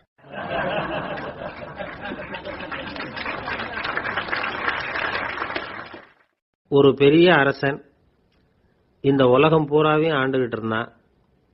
ரொம்ப காலம் அப்படி அரசாட்சி பண்ணிட்டு இருந்தான். திடீர்னு அவனுக்கும் சில எதிரிகள் முளைச்சாங்க. அவங்க எல்லாம் ஒண்ணு சேர்ந்து இவனை தோற்கடிச்சுட்டாங்க. தோத்து போனதும் இவனுக்கு பயம் வந்துட்டுது, எங்க எதிரிகள் நம்ம கொன்னுடுவாங்களோ அப்படின்னு. வெளியில வந்தா தனக்கு ஆபத்துன்னு பயந்துகிட்டு யாருக்கும் தெரியாம ஒரு குகைக்குள்ள போய் பதுங்கி கிடக்குறான். நிலைமைய பாருங்க. முதல் நாள் அரண்மனையில அதிகாரம் பண்ணிக்கிட்டு இருந்தவன் மறுநாள் குகையில பயந்து போய் பதுங்கி கிடக்குறான். ராத்திரி நேரம் வந்தது, பசி வயத்தை கிள்ளுது, பிச்சை எடுத்து சாப்பிட வேண்டிய நிலைமை. பிச்சை எடுக்கிறதுக்கு பாத்திரம் வேணுமே, என்ன பண்றது அப்படின்னு அங்கேயும் இங்கேயும் பாக்குறான். ஒரு மூலையில யாரோ விட்டுட்டு போன ஒரு ஓடு கிடக்குது. அதை எடுத்துக்கிட்டு புறப்பட்டான். இருட்டுல வழி புரியல. ஏதோ ஒரு யூகத்துல காலை மெதுவா எடுத்து வச்சு நடந்து போயிட்டு இருக்கிறான். வழியில ஒரு கருப்பு நாய் படுத்து கிடந்தது. இருட்டுல அவன் இது கண்ணுக்கு சரியா தெரியல, அவனுக்கு தவறி போய் காலை வச்சுட்டான். அது மேல நாய் சும்மா இருக்குமா, வள்ளுன்னு விழுந்து கடிச்சு விட்டுது. காலை பாக்குறான், காலத்தையும் நினைச்சு பாக்குறான். அரண்மனையில வீரக்கழல் அணிந்த காலை உடைய மன்னா அப்படின்னு புகழ்வாங்களே புலவர்கள்லாம், ஆனா அது இன்னைக்கு நாய் கடிச்ச காலம் ஆயிட்டுதே அப்படின்னு நினைக்கிறான். அது மட்டும் இல்ல, முன்னாடி எல்லாம் பொற்கிண்ணங்கள்ல தான் அவன் சாப்பிடுவான். ஆனா இப்போ உடைஞ்சு போன ஓட்டு, அது ஓட்டை கையில வச்சுக்கிட்டு நிக்கிறான். அதுல ஏதாவது யாராவது சாப்பாடு போடுவாங்களான்னு. முன்னாடி எல்லாம் நிறைய பேர் அரண்மனைக்கு வருவாங்க, அரசருக்கு காணிக்கைன்னு சொல்லி இவன் காலடியில கொண்டாந்து கொட்டுவாங்க. அப்போலாம் இவன் அந்த ஜனங்களுடைய முகத்தை திரும்பி கூட பாக்குறது இல்ல, ரொம்ப கர்வமா உட்கார்ந்துருப்பான். அதே ஆளு இன்னைக்கு எல்லார் கண்ணுலயும் படுறது மாதிரி பிச்சை எடுத்துக்கிட்டு இருக்கிறான். அப்போலாம் காணிக்கைகளை தன்னுடைய கையால வாங்குறது தனக்கு கௌரவ குறைச்சல்னு நினைச்சு தன்னுடைய வேலைக்காரங்களை விட்டு தான் அதை வாங்க சொல்லுவான். இப்போ பாத்தீங்கன்னா அவனே தன் கையாலேயே பிச்சை வாங்குறான்.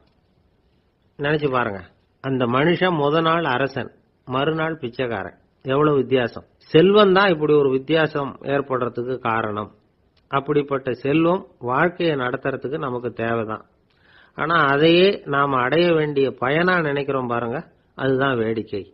இத நம்மாழ்வார் அழகா ஒரு பாசுரத்துல சொல்றார். ஒரு நாயகமாய் ஓட உலகுடன் ஆண்டவர், கருணாய் கவர்ந்த காலர், சிதைகிய பானையர், பெருநாடு காண இம்மையிலே பிச்சைதாம் கொள்வர், திருநாரணன் தாழ் காலம் பெற சிந்தித்து உய்மினோ அப்படிங்கிறார் நம்மாழ்வார். ஒரு பெரிய பணக்காரர் ஒரு துறவிகிட்ட போய், சாமி என்கிட்ட நிறைய பணம் இருக்கு, இருந்தாலும் நிம்மதி இல்ல, என்னால நிம்மதியா இருக்க முடியல, என்ன காரணம்னு கேட்டாராம். உடனே அந்த துறவி இதுக்கு நேரடியா பதில் சொல்லாம பக்கத்துல நின்றுகிட்டு இருந்த ஒரு குழந்தைய கூப்பிட்டார். அது ஓடியாந்தது. ஒரு ஆப்பிள் பழத்தை எடுத்து அது கையில கொடுத்தார். அதை வாங்கிக்கிட்டு குழந்தை சிரிச்சுது. இன்னொரு பழத்தை எடுத்து கொடுத்தார். அதை இன்னொரு கையில வாங்கிட்டு சிரிச்சுது. 3வது ஆப்பிள் எடுத்து கொடுத்தார். 2 பழத்தையும் நெஞ்சில் அணைச்சிக்கிட்டு 3வது பழத்தையும் வாங்கறதுக்கு முயற்சி பண்ணிச்சு. ஆனா அது உடனே நழுவி கீழே விழுந்து உருண்டு ஓடிச்சு. ஏற்கனவே இருந்ததும் விழுந்துட்டுது. இப்ப அந்த குழந்தை அழ ஆரம்பிச்சுட்டுது. இப்ப அந்த துறவி பணக்காரர்கிட்ட சொன்னாராம், குழந்தைய கவனிச்சியா, 2 ஆப்பிள் போதும்னு அது நினைச்சிருந்தா இப்போ அது அழ வேண்டிய அவசியம் வந்திருக்குமா அப்படின்னாராம். எதுவுமே அளவுக்கு மிஞ்சினா துன்பம் தான். இந்த காலத்துல இதெல்லாம் யாரு காதுல வாங்குறாங்க? ஒருத்தனை நல்ல வழிக்கு கொண்டு வரணும்னு நினைச்சு அவனை கூப்பிட்டு உட்கார வச்சு இந்த கதையை சொல்லிட்டு இருந்தாங்க. சொல்லிவிட்டு அந்த குழந்தை செஞ்சது தப்பு தானே அப்படின்னு கேட்டிருக்கிறாங்க. ஆமாம், தப்பு தான், நானா இருந்தா அப்படி செஞ்சிருக்க மாட்டேன் நானா இவன். 2 பழமே போதும்னு சொல்லிருப்பியா அப்படின்னு கேட்டிருக்காங்க. அப்படி இல்லைங்க, அவர் கொடுக்க கொடுக்க ஒவ்வொரு பழமா வாங்கி பின்னாடி வச்சுட்டு மறுபடியும் கையை நீட்டுவேன் அப்படிங்கிறானா. இவெல்லாம் எந்த காலத்துல திருந்துறது?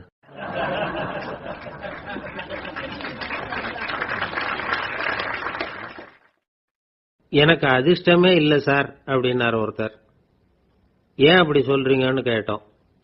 வியாபாரம் பண்ணலாம்னு ஒரு கடை வச்சேன், வேண்டியப்பட்டவங்க கூட என் கடையில எதுவும் வாங்க மாட்டேங்கிறான், எல்லாரும் அடுத்த கடைக்கு தான் போறான் அப்படின்னு சொல்லி ரொம்ப அழுத்துக்கிட்டார்.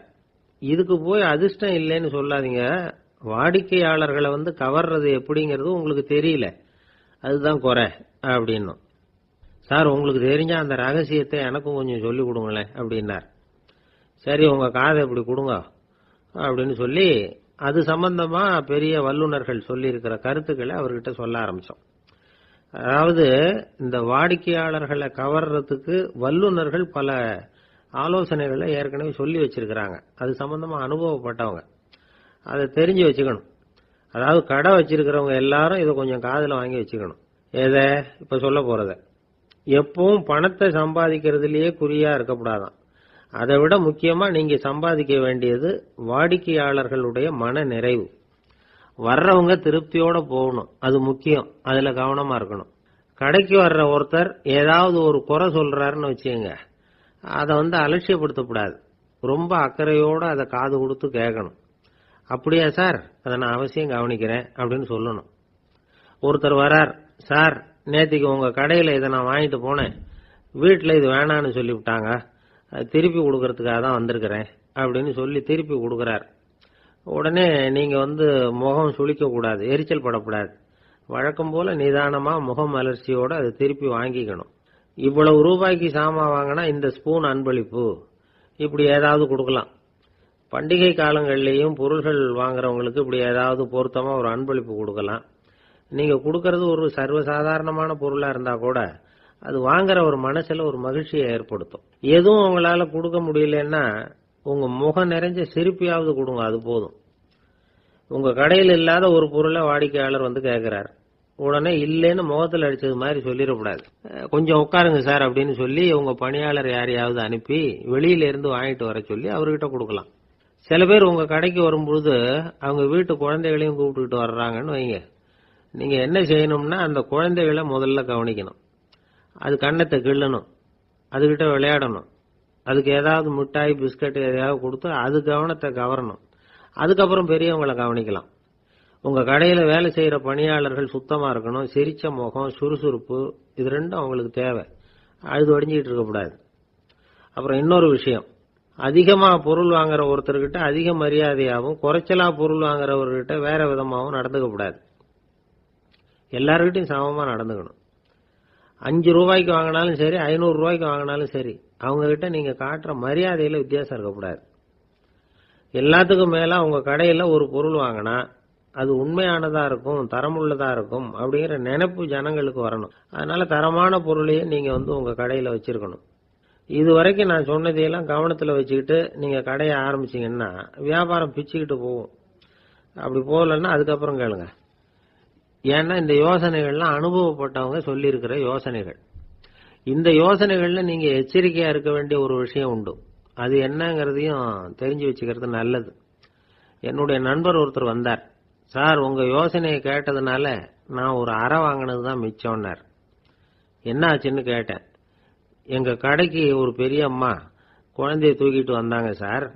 உங்க யோசனைப்படி அந்த குழந்தையோட கண்ணத்தை கிள்ளணும்னு முயற்சி பண்ணினேன். திடீர்னு அந்த நேரம் பார்த்து அந்த குழந்தை தலையை குனிஞ்சுக்கிட்டுது. என் கையை குழந்தையோட கண்ணத்துக்கு பதிலா அதை தூக்கிட்டு வந்தவங்க கண்ணத்தை கிள்ளி விட்டுது. அதுதான் இப்படி ஆயிட்டுது அப்படின்னார், கண்ணத்தை தடவிக்கிட்டே.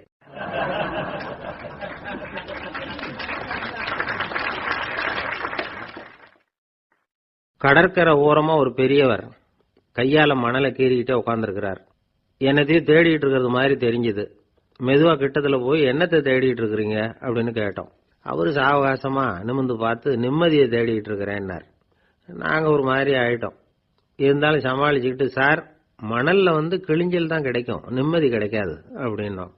சரி இன்னைக்கு வசமா நம்ம கிட்ட ஒரு ஆள் மாட்டிக்கிட்டார் அப்படின்னு நினைச்சு அவர் பக்கமா போய் உட்காந்துக்கிட்டு கதை சொல்ல ஆரம்பிச்சிட்டோம். ஒரு பெரிய மன்னர் இருந்தார். அவருக்கு எல்லா வசதியும் இருந்தது. இருந்தாலும் ஒரே ஒரு குறை. அது என்னன்னா நிம்மதி இல்லைங்கிற குறை. அரண்மனையில தினமும் கலை நிகழ்ச்சி, நாட்டியம் எல்லாம் நடந்துகிட்டு தான் இருந்தது. இருந்தாலும் நிம்மதி இல்லை. சரி நிம்மதி எங்க கிடைக்கும் அப்படின்னு தேட ஆரம்பிச்சார். உடனே அதுக்கான முயற்சிகள்ல தீவிரமா இறங்கினார்.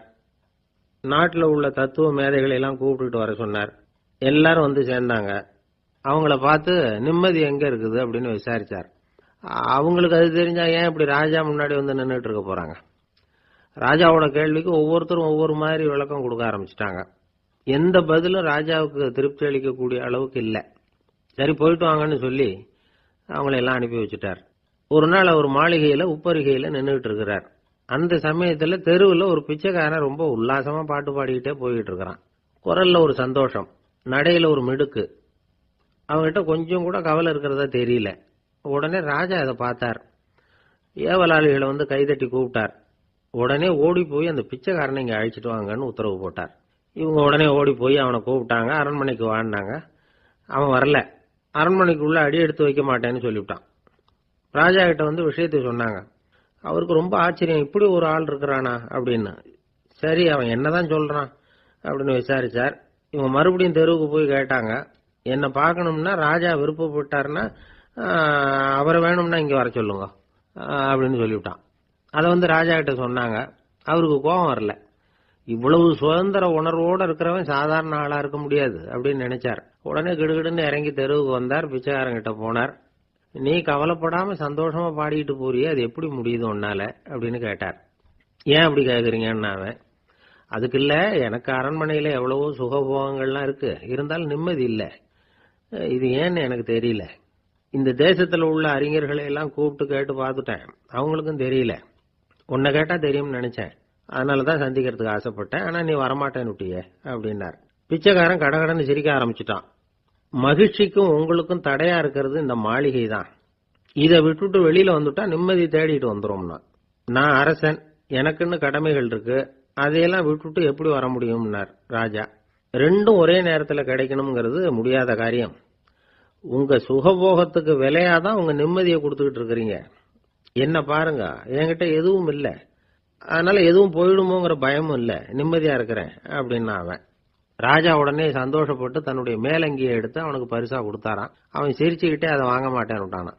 இதை நீங்க எனக்கு கொடுக்கறதுனால எந்த பயனும் இல்ல, அதே நேரத்தில் அதை வாங்கிட்டேன்னா அடுத்த வினாடியிலிருந்து அதை எப்படி காப்பாத்துறதுங்கிற கவலை எனக்கு வந்து சேர்ந்துடும், அப்புறம் தூக்கம் வராது, நிம்மதி போயிடும் அப்படின்னானா. சொல்லிவிட்டு அவன் பாட்டுக்கு சந்தோஷமா பாடிக்கிட்டே போயிட்டான். நிம்மதி எங்க இருக்குங்கிறதையும் ராஜா தெரிஞ்சுக்கிட்டார். அந்த இடத்துக்கு தன்னால போக முடியாதுங்கிறதையும் அவர் புரிஞ்சுக்கிட்டார். இப்படி இந்த கதைய அந்த கடற்கரையில மணலை கீறிக்கிட்டே உட்கார்ந்துருந்தார அந்த பெரியவர்கிட்ட சொல்லி முடிச்சோம். அவர் முகத்துல ஒரு தெளிவு தெரிஞ்சது. எங்களை நிமிர்ந்து பார்த்தார்.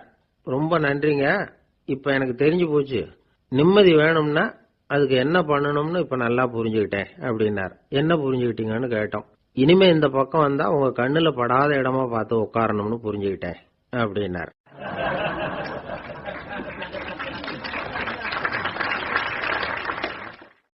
ஒரு நாள் ஒரு 10-15 பள்ளிக்கூடத்து பிள்ளைங்க தேடிட்டு வந்தாங்க.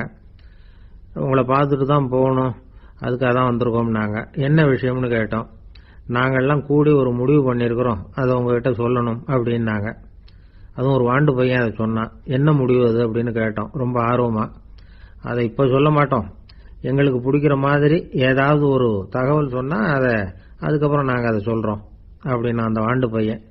சரி, சின்ன பையன்கிட்ட இன்னைக்கு வசமா மாட்டிக்கிட்டோம் அப்படின்னு நினைச்சுக்கிட்டு அவங்களுக்கு தகுந்த மாதிரி ஒரு கதை சொல்ல ஆரம்பிச்சோம். அது என்ன கதைன்னா, ஒரு பெரிய காடு, அதுல பலவிதமான மிருகங்கள். அந்த காட்டுக்கு ஒரு சிங்கம் தான் ராஜா. எப்பவும் காட்டுக்கு அதுதானே ராஜா. ஒரு பெரிய யானைக்கு இது பொறுக்கல. என்ன இது, எப்ப பார்த்தாலும் இங்க சிங்கத்துக்கே ராஜா பதவி கிடைக்குது, நான்லாம் எவ்வளவு பலசாலியா இருக்கிறேன், அப்படி இருந்தும் எனக்கு அந்த பதவி கிடைக்கலையே அப்படின்னு தனக்குள்ள பொறுமிக்கிட்டே இருந்தது. ராஜா பதவியை நினைச்சு ரொம்ப ஏக்கம், அதுக்கு பதவி மோகம். இந்த சமயம் பார்த்து ஒரு குள்ள நரி கூட்டம் அதை தேடிட்டு வந்தது. ஐயா பெரியவங்களே, நீங்க இந்த காட்டுக்கு ராஜாவா இருக்க ஆசைப்படுறீங்க, அதுல ஒன்றும் தப்பு இல்லை. ஆனா அதுக்கு முன்னாடி நீங்க எங்க கூட்டத்துக்கு கொஞ்ச நாள் தலைவரா இருங்க, அதாவது ராஜாவா இருங்களேன், உங்களுக்கும் ஒரு ட்ரைனிங் கிடைச்சது மாதிரி இருக்கும் அப்படின்னு சொல்லியிருக்குது இந்த கூட்டம், குள்ள நரி கூட்டம். இதை கேட்ட உடனே யானைக்கு ரொம்ப சந்தோஷம் தாங்கல. அதுதான் எப்பன்னு பதவிக்காக காத்துக்கிட்டு இருக்குதே. இருந்தாலும் கொஞ்சம் பிகுவோட, சரி நீங்கள்லாம் இவ்வளவு தூரம் என்ன தேடிட்டு வந்து கேட்கறதுனால மறுக்க முடியல அப்படின்னு ரொம்ப ஏதோ அவளுக்கு சிரமப்பட்டு ஒத்துக்கிறது மாதிரி ஒத்துக்கிட்டது. ஏதோ உங்க ஆசைக்கு கட்டுப்படுறேன், கொஞ்ச நாள் உங்க கூட்டத்துக்கு ராஜாவா இருக்கிறதுக்கு சம்மதிக்கிறேன் அப்படின்னுது.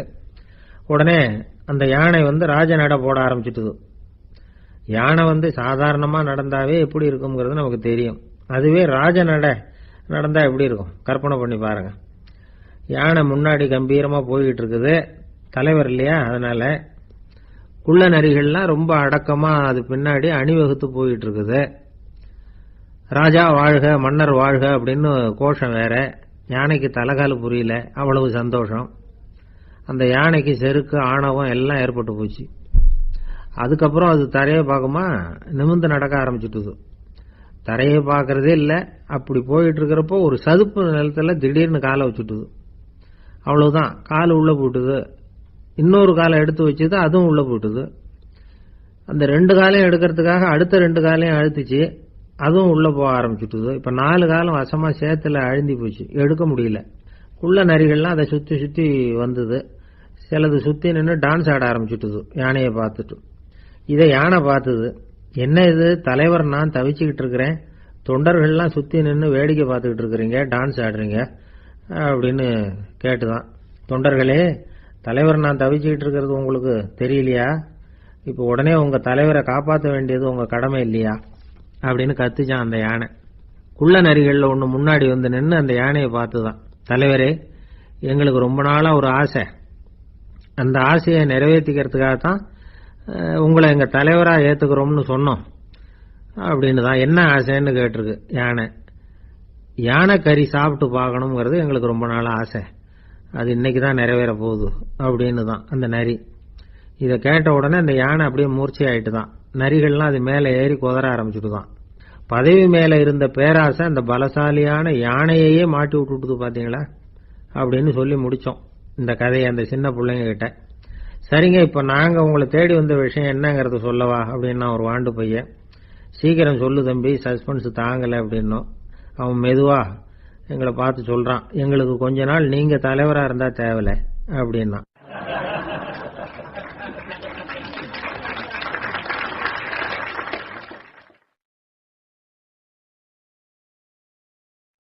திபேத் நாட்டுல புத்த மடாலயங்கள் நிறைய உண்டு. அதுக்கு ஒரு தலைமையகமும் உண்டு. அது இந்த திபேத் தலைநகரம் லாசாவில் இருக்குது. ரொம்ப காலத்துக்கு அப்பால அதை பற்றியெல்லாம் நிறைய விவரங்கள் எழுதி வச்சிருக்கிறாங்க. அது இப்போவும் நமக்கு கிடைக்குது. அதாவது ரொம்ப தூரத்துக்கு அந்தாண்ட மலைகளுக்கு நடுவில் ஒரு கிளை மடாலயம். அந்த மடத்தின் தலைவருக்கு வயசாயிட்டு தான். அதனால தலைமை பொறுப்பை வேற ஒருத்தர்கிட்ட ஒப்படைக்கலாம் அப்படின்னு முடிவு பண்ணாராம். உடனே ஒரு லாமாவை கூப்பிட்டார். அவர் மூலமா தலைமை மடாலயத்துக்கு செய்தி அனுப்பினார், பொருத்தமான வாரிசு ஒருத்தரை அனுப்பி வைக்கும்படியாக. அந்த வாலிப லாமா புறப்பட்டார். காடு மேடெல்லாம் நடந்து போறார். ரொம்ப நாள் கழிச்சு தலைமை பீடத்தை அடைஞ்சார். தலைமை குரு கிட்ட விவரத்தை சொன்னார். தகுதியான ஒருத்தரை அனுப்பி வச்சா அழைச்சிட்டு போறேன் அப்படின்னார். சரி, நாளைக்கு காலையில நீங்க அவங்க எல்லாரையும் அழைச்சிட்டு போகலாம்னார் அவரு. அவங்க எல்லாரையுமா? அங்க தேவைப்படுறது ஒருத்தர் தானே அப்படின்னார் இவர். ஆமான்னார். அப்புறம் ஏன் எல்லாரையும் அழைச்சிட்டு போக சொல்றீங்கன்னார். அது இப்போ உனக்கு புரியாது. நான் ஒரு 100 பிக்குகளை அனுப்புறேன், அதாவது பிட்சுகளை. அவ்வளவு பேரையும் அங்க வச்சு சமாளிக்க முடியாது அப்படின்னாரு இவரு. இருந்தாலும் இப்ப அந்த தலைமை குரு என்ன சொன்னார்னா, அதை பத்தி கவலைப்படாத, நான் 100 பேரை அனுப்புறேன். அதுல 99 பேர் வழியிலேயே காணாம போடுவாங்க, ஒருத்தன் மட்டும்தான் வருவான். அவனும் அங்க வந்து சேர்ந்துட்டானா நீ ரொம்ப கொடுத்து வச்சவன் அப்படின்னார். இவருக்கு ஒன்றும் புரியல. இருந்தாலும் மறுநாள் அந்த வாலிப லாமா 100 பேரை அழைச்சிக்கிட்டு புறப்பட்டார். போற வழியிலேயே பல பேர் அங்கங்க பிச்சுட்டு போட்டாங்க அவர் சொன்னது மாதிரியே. வழியில அவங்க ஊர்கள் இருந்தது தான் காரணம். அப்பா அம்மாவை பார்த்துட்டு வரேன் அப்படின்னு கொஞ்சம் பேர் போனாங்க. சொந்த பந்தத்தை பார்த்துட்டு வரேன் அப்படின்னு கொஞ்சம் பேர். ஒரு வாரம் ஆச்சு. இப்ப மிஞ்சினது 10 பேர் தான். வழியில ஒரு நகரம். அங்க சில பிட்சுக்கள் சந்திச்சாங்க. எங்க மடத்து தலைவர் இறந்துட்டார், உங்கள யாராவது ஒருத்தர் எங்களுக்கு தலைவராக முடியுமா அப்படின்னு கேட்டாங்க. 10 பேரும் தயார். அதுல ஒருத்தரை அழைச்சிட்டு அவங்க போயிட்டாங்க. இன்னொரு ஊர்ல சில பேர் வந்தாங்க, வழி மறிச்சாங்க. நில்லுங்க, எங்க மன்னர் மகளுக்கு திருமணம், அதை நடத்தி வைக்க 3 லாமாக்கள் தேவை அப்படின்னாங்க. இப்படி கொஞ்சம் கொஞ்சமா எல்லாரும் காலி. கடைசியில 2 பேரும் மிஞ்சினாங்க. அங்க ஒரு இளம்பெண் எதிரில் வந்தா. எங்க அப்பா வேட்டைக்கு போயிருக்கிறாரு, இன்னும் திரும்பி வரல, வீட்டுல வேற யாரும் இல்ல, தனியா இருக்க பயமா இருக்கு, யாராவது ஒருத்தர் எனக்கு துணையா இருக்கணும் அப்படின்னு கேட்டுக்கிட்டா. எங்க 2 பேர்ல நீயே ஒருத்தரை தேர்ந்தெடுத்துக்கோ, இல்லைன்னா எங்களுக்குள்ள சண்டை வந்துடும் அப்படின்னாங்க. இப்ப மிஞ்சினவர் ஒருத்தர், அவருக்கும் ஒரு சோதனை வந்தது. ஒரு தர்க்கவாதி எதிரில் வந்தான், உன்னோட வாதம் பண்ணணும்னா. இவனோட வாதம் பண்றேன், அது முடிய ரொம்ப காலம் ஆகலாம், தர்க்கத்துல நான் ஜெயிச்சா அங்க வரேன், இல்லைன்னா இவருடைய சீடன் ஆயிடுவேன் அப்படின்னாரு அவரு. கடைசியா அழைக்க வந்த வாலிபலாமா மட்டும் வெறும் கையோட திரும்பி போனார். அங்க இருந்த வயசான மடாதிபதி கேட்டார், எத்தனை பேர் அங்கிருந்து புறப்பட்டீங்கன்னார். என்னையும் சேர்த்து 101ன்னார் அவரு. நல்லது, நீயாவது திரும்பி வந்திய, அதுதான் எனக்கு போதும். ஏன்னா நீ தான் எனக்கு உண்மையான வாரிசு. அந்த 100 பேர்ல யாரும் வரமாட்டாங்க அப்படின்னார் அவர். ஏன்னா அவருக்கு தெரியும் இவர் ஒருத்தர் தான் திரும்பி வருவாருங்கிறது. திபேத்தில் ஒரு பழங்கால பழமொழி உண்டாம், 100 பேர் செல்லலாம், எப்பொழுதாவது ஒருவன் அபூர்வமாக அடைய வேண்டிய இடத்தை அடைவான். இதுதான் அந்த பழமொழி. ஒரு உன்னதமான இலக்கை அடையணும்னா அது அவ்வளவு சுலபமான காரியம் இல்லை. இந்த காலத்து மடாலயம் ஒண்ணு, அதுல ஒரு தலைவர், அவருக்கு வயசாயிட்டது, தனக்கு ஒரு வாரிசை நியமிக்கணும் அப்படின்னு ஆசைப்பட்டார். ரொம்ப கஷ்டப்பட்டு ஒருத்தரை பிடிச்சார், தனக்கு வாரிசா நியமிச்சுட்டு அவர் சமாதி ஆயிட்டார். புதுசா பொறுப்பேற்றுக்கிட்டவர் அப்படியே உட்கார்ந்துருந்தார். அவரை தேடிட்டு பத்திரிகை நிருபர்கள்லாம் வந்தாங்க, கேட்டாங்க. அவர் உங்க பொறுப்புல அவர் பெரியவர் விட்டுட்டு போன இது எவ்வளவு சுமாரா தேரும், எவ்வளவு விட்டுட்டு போனார் அப்படின்னு கேட்டிருக்கிறாங்க. அது என்ன ஒரு 50 லட்சம் இருக்கும் அப்படின்னாராம். அவ்வளவும் பணமா அப்படின்னு கேட்டிருக்காங்க. இல்லைங்க, கடன் அப்படின்னாராம் இவர்.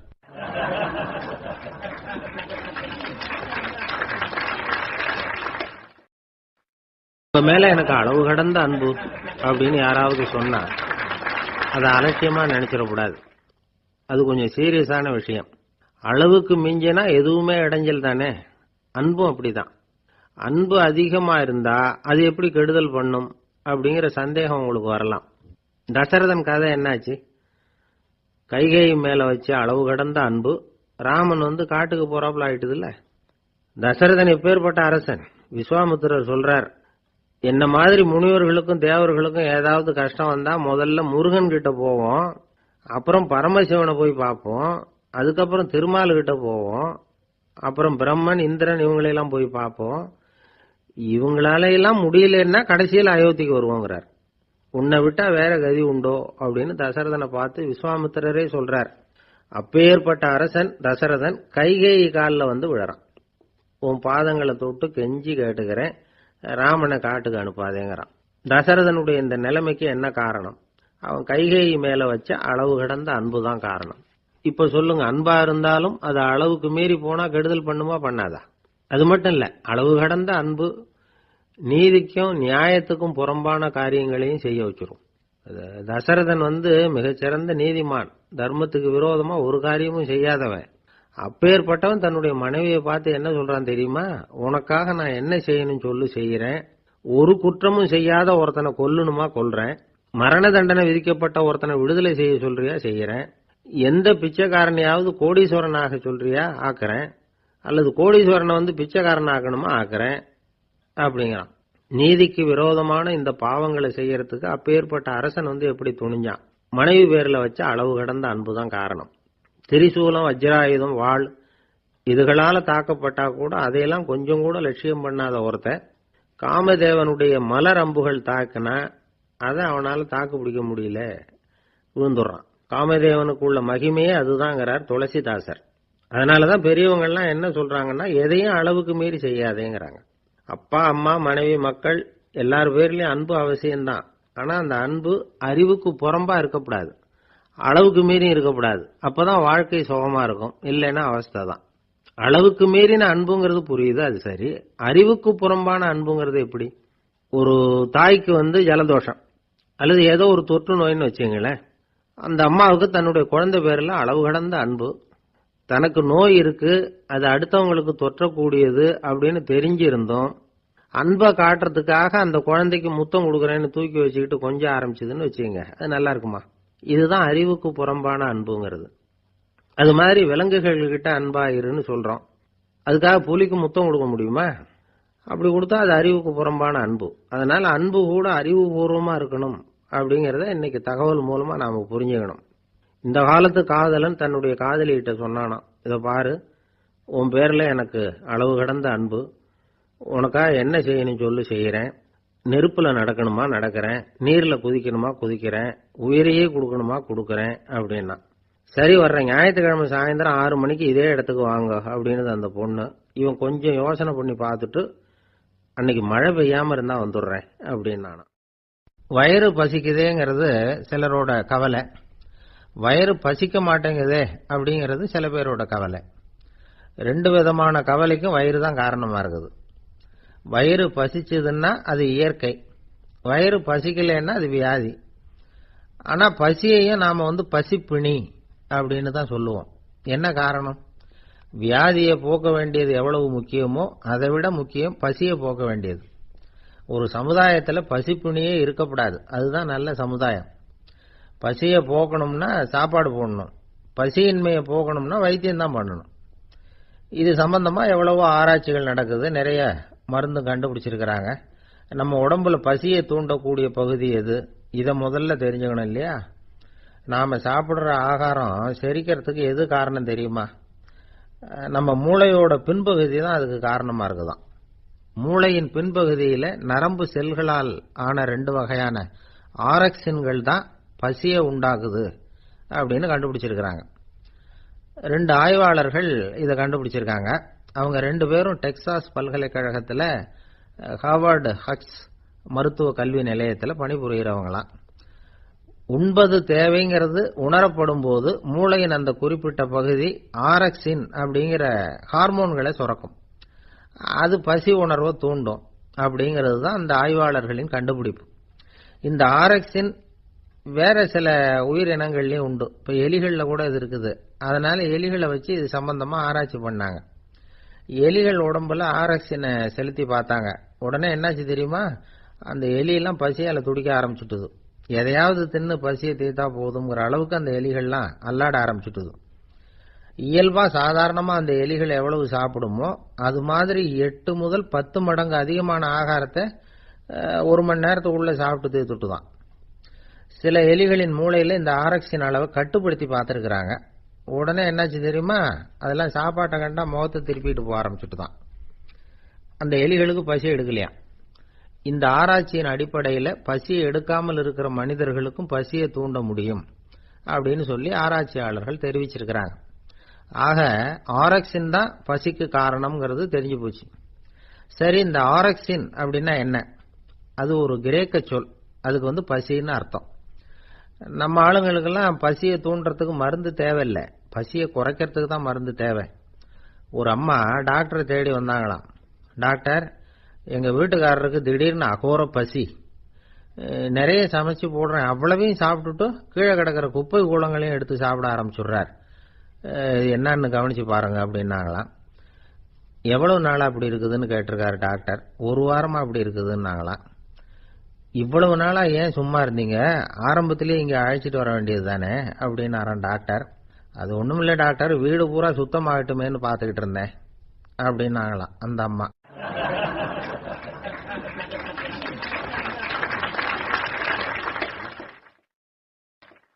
ரொம்ப பேருக்கு கூட்டத்தில் பேசுறதுன்னா பயம். நமக்கு ஒன்றும் தெரியாதுன்னு மற்றவங்க நினைச்சிடக்கூடாதுங்கிற எண்ணம் தான் இதுக்கு காரணம். ரொம்ப முக்கியமான ஒரு கூட்டம்னா பயமும் அதிகமா இருக்கும். முக்கியமானவங்கள்லாம் வருவாங்களே, அவங்கெல்லாம் நம்மளை பத்தி மட்டமா நினைச்சிருவாங்களே அப்படிங்கிற பயம் வந்துடும். ஆனா மேடை பேச்சுங்கிறது அவ்வளவு கடினமான ஒரு காரியம் இல்லைங்கிறாங்க அது சம்பந்தமான நிபுணர்கள். யாரும் பேச்சாளர் ஆகலாம், இது ஒன்றும் பெரிய கிஃப்ட் கிடையாது அப்படின்னு அவங்க சொல்றாங்க. நீங்க ஒரு சிறந்த பேச்சாளர் ஆகணுமா அப்படின்னா அதுக்குன்னு சில ஆலோசனைகளை சொல்லி வச்சிருக்கிறாங்க அனுபவசாலிகள். முதல் ஆலோசனை என்னன்னா, உங்க பேச்சு எளிமையா இருக்கணும். ஏதாவது ஒரு கருத்து அல்லது 2 கருத்து சொன்னா போதும். 20 அல்லது 30 கருத்துக்களை சொல்லிட்டே போகக்கூடாது. 2வது ஆலோசனை, நீங்க என்ன பேச போறீங்கிறது முதல்ல உங்களுக்கு நல்லா புரியணும்.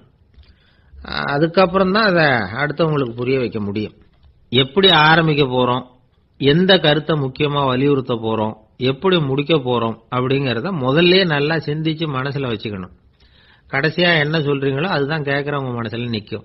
3வது ஆலோசனை என்னன்னா, உங்க பேச்சு சுருக்கமா இருக்கணும். ஒரு 15 நிமிஷம் பேசுறது ரொம்ப பொருத்தம். மணிக்கணக்கில் பேசிக்கிட்டு இருக்கிறது நல்லதில்லை. 4வது ஆலோசனை, நீங்க பேசுறது உண்மையா இருக்கணும். உங்களுக்கு உண்மையான அனுபவங்கள் இருக்கும், அதை சொல்லலாம். உங்களுடைய உண்மையான அனுபவங்களை மற்றவங்களோட பகிர்ந்துக்கணும், அதுதான் முக்கியம். 5வது ஆலோசனை, ஆரம்பத்தில் கொஞ்ச நேரம் உங்களை பத்தியும் எதிரில் உள்ளவங்களை பத்தியும் சம்பந்தப்படுத்தி ஏதாவது பேசி ஒரு நெருக்கத்தை ஏற்படுத்திக்கணும். ஒவ்வொருத்தரும் இப்ப இவர் பேச போறது நம்ம சம்பந்தப்பட்டது அப்படின்னு நினைக்க ஆரம்பிச்சிருவாங்கல்ல, அதுக்கப்புறம் அவங்க கேட்க தயாராயிட்டாங்கன்னு அர்த்தம். எதிரில் உட்கார்ந்துருக்கிற கூட்டத்தில இருந்து 3 பேரை தேர்ந்தெடுங்க. அதாவது வலது பக்கம் ஒருத்தர், நடுவுல ஒருத்தர், இடது பக்கம் ஒருத்தர். அதாவது உங்களை ரொம்ப கனிவாகவும் ஆர்வமாகவும் பார்க்கிறவரா பார்த்து தேர்ந்தெடுத்துங்க. மனசுக்குள்ள நீங்க பேசும்பொழுது என்ன பண்ணணும்னா, இவங்களை நேருக்கு நேரா மாறி மாறி பார்த்துக்கிட்டே பேசுனீங்கன்னா நீங்க ஏதோ ஒட்டுமொத்த கூட்டத்தையும் பார்த்து பேசுறதாக ஒரு உணர்வு அதை ஏற்படுத்திவிடும். 6வது ஆலோசனை என்னன்னா, சொற்பொழிவுன்னா நீங்க பேசணும், படிக்கப்படாது. எழுதி படிக்கிறது நல்லா இருக்காது. குறிப்புகள் வேணும்னா வச்சுக்கலாம். படிக்கிறது பேப்பர்ல இருந்து வர்றது மாதிரி இருக்கும், பேசுறது இதயத்திலிருந்து வர்றது மாதிரி இருக்கும். அப்புறம் 7வது ஆலோசனை சொல்றாங்க. அது என்னன்னா, மேடையில ஏறி நின்ன உடனே இயல்பா மூச்சை இழுத்து விட்டுங்க, இயல்பு நிலைக்கு வாங்க, அதுக்கப்புறம் இயல்பா பேச ஆரம்பிக்கலாம் அப்படிங்கிறாங்க. இவ்வளவும் பேச்சு கலையில் வல்லுநர்களா இருக்கிறவங்க சொல்லுகிற ஆலோசனைகள். இதையெல்லாம் கடைபிடிச்சா நமக்கும் அதுக்கும் வெகு தூரம்னு நினைச்சுக்கிட்டு இருந்த ஒண்ணு இப்ப கிட்டத்துல நெருங்கி வந்துடும். நாம சொல்றபடியெல்லாம் அது கேட்கும். ஒரு பேச்சாளர், அவருக்கு சுருக்கமாவே பேச தெரியாது. மேடையில ஏத்தி விட்டுட்டா போதும், ஆரம்பிச்சிருவார், நிறுத்த மாட்டார், பேசிக்கிட்டே இருப்பார். ஒரு தடவை அவர் ஒரு கூட்டத்துல ரொம்ப நேரம் பேசிக்கிட்டே இருக்கிறார். எதிரில் பொறுமை இழந்த ஒருத்தர் தன்னுடைய கை கடிகாரத்தை காட்டினார். அதை கவனிச்ச பேச்சாளர், மன்னிக்கணும், கை கடிகாரம் நான் கொண்டுகிட்டு வர மறந்துட்டேன், அதுதான் நேரம் போனதே தெரியல அப்படின்னு சொல்லியிருக்கிறார். இதுக்கு அவரு சொன்னாராம் கோபமா, ஏய்யா கடிகாரத்தை தான் பார்க்க முடியல, மறந்துட்டேன், பக்கத்துல மாட்டிருக்கிற காலண்டரையாவது பார்க்கப்படாதா அப்படின்னாராம்.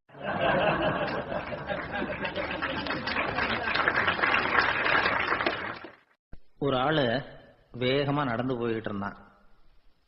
அவன் வேகமா நடக்கிறதுக்கு காரணம் வெயில் காலம், காலில் செருப்பு இல்லை, மணல் பாதை, அதுதான் வேகம். காலில் செருப்பும் இல்லாம கையில குடையும் இல்லாம அந்த ஆளு வெயில்ல நடந்து போய்கிட்டு இருக்கிறான். அந்த சமயத்துல இன்னொருத்தன் குதிரை மேல ஏறி அந்த வழியா வந்துகிட்டு இருக்கிறான். அவன் காலில் செருப்பும் இருந்தது, கையில குடையும் இருந்தது. நடந்து போய்கிட்டு இருந்தவன் அந்த குதிரை ஆசாமியை பார்த்து கேட்டான், ஐயா நீங்களும் குதிரை மேல உட்காந்துக்கிட்டு போய்கிட்டு இருக்கிறீங்க, அப்படி இருக்கிறப்போ உங்களுக்கு அந்த செருப்பு என்னத்துக்கு, அதை எனக்கு கொடுத்து உதவலாமே அப்படின்னா. குதிரை மேல உட்காந்துருந்தவன் யோசனை பண்ணி பார்த்தான், இவன் சொல்றது நியாயம்தானே அப்படின்னு சொல்லி தன்னுடைய செருப்பை கழட்டி அந்த வழிபோக்கனுக்கு கொடுத்துட்டான். ரொம்ப நல்லதுங்க அப்படின்னு சொல்லி இவன் அதை வாங்கி காலில் மாட்டிக்கிட்டான்.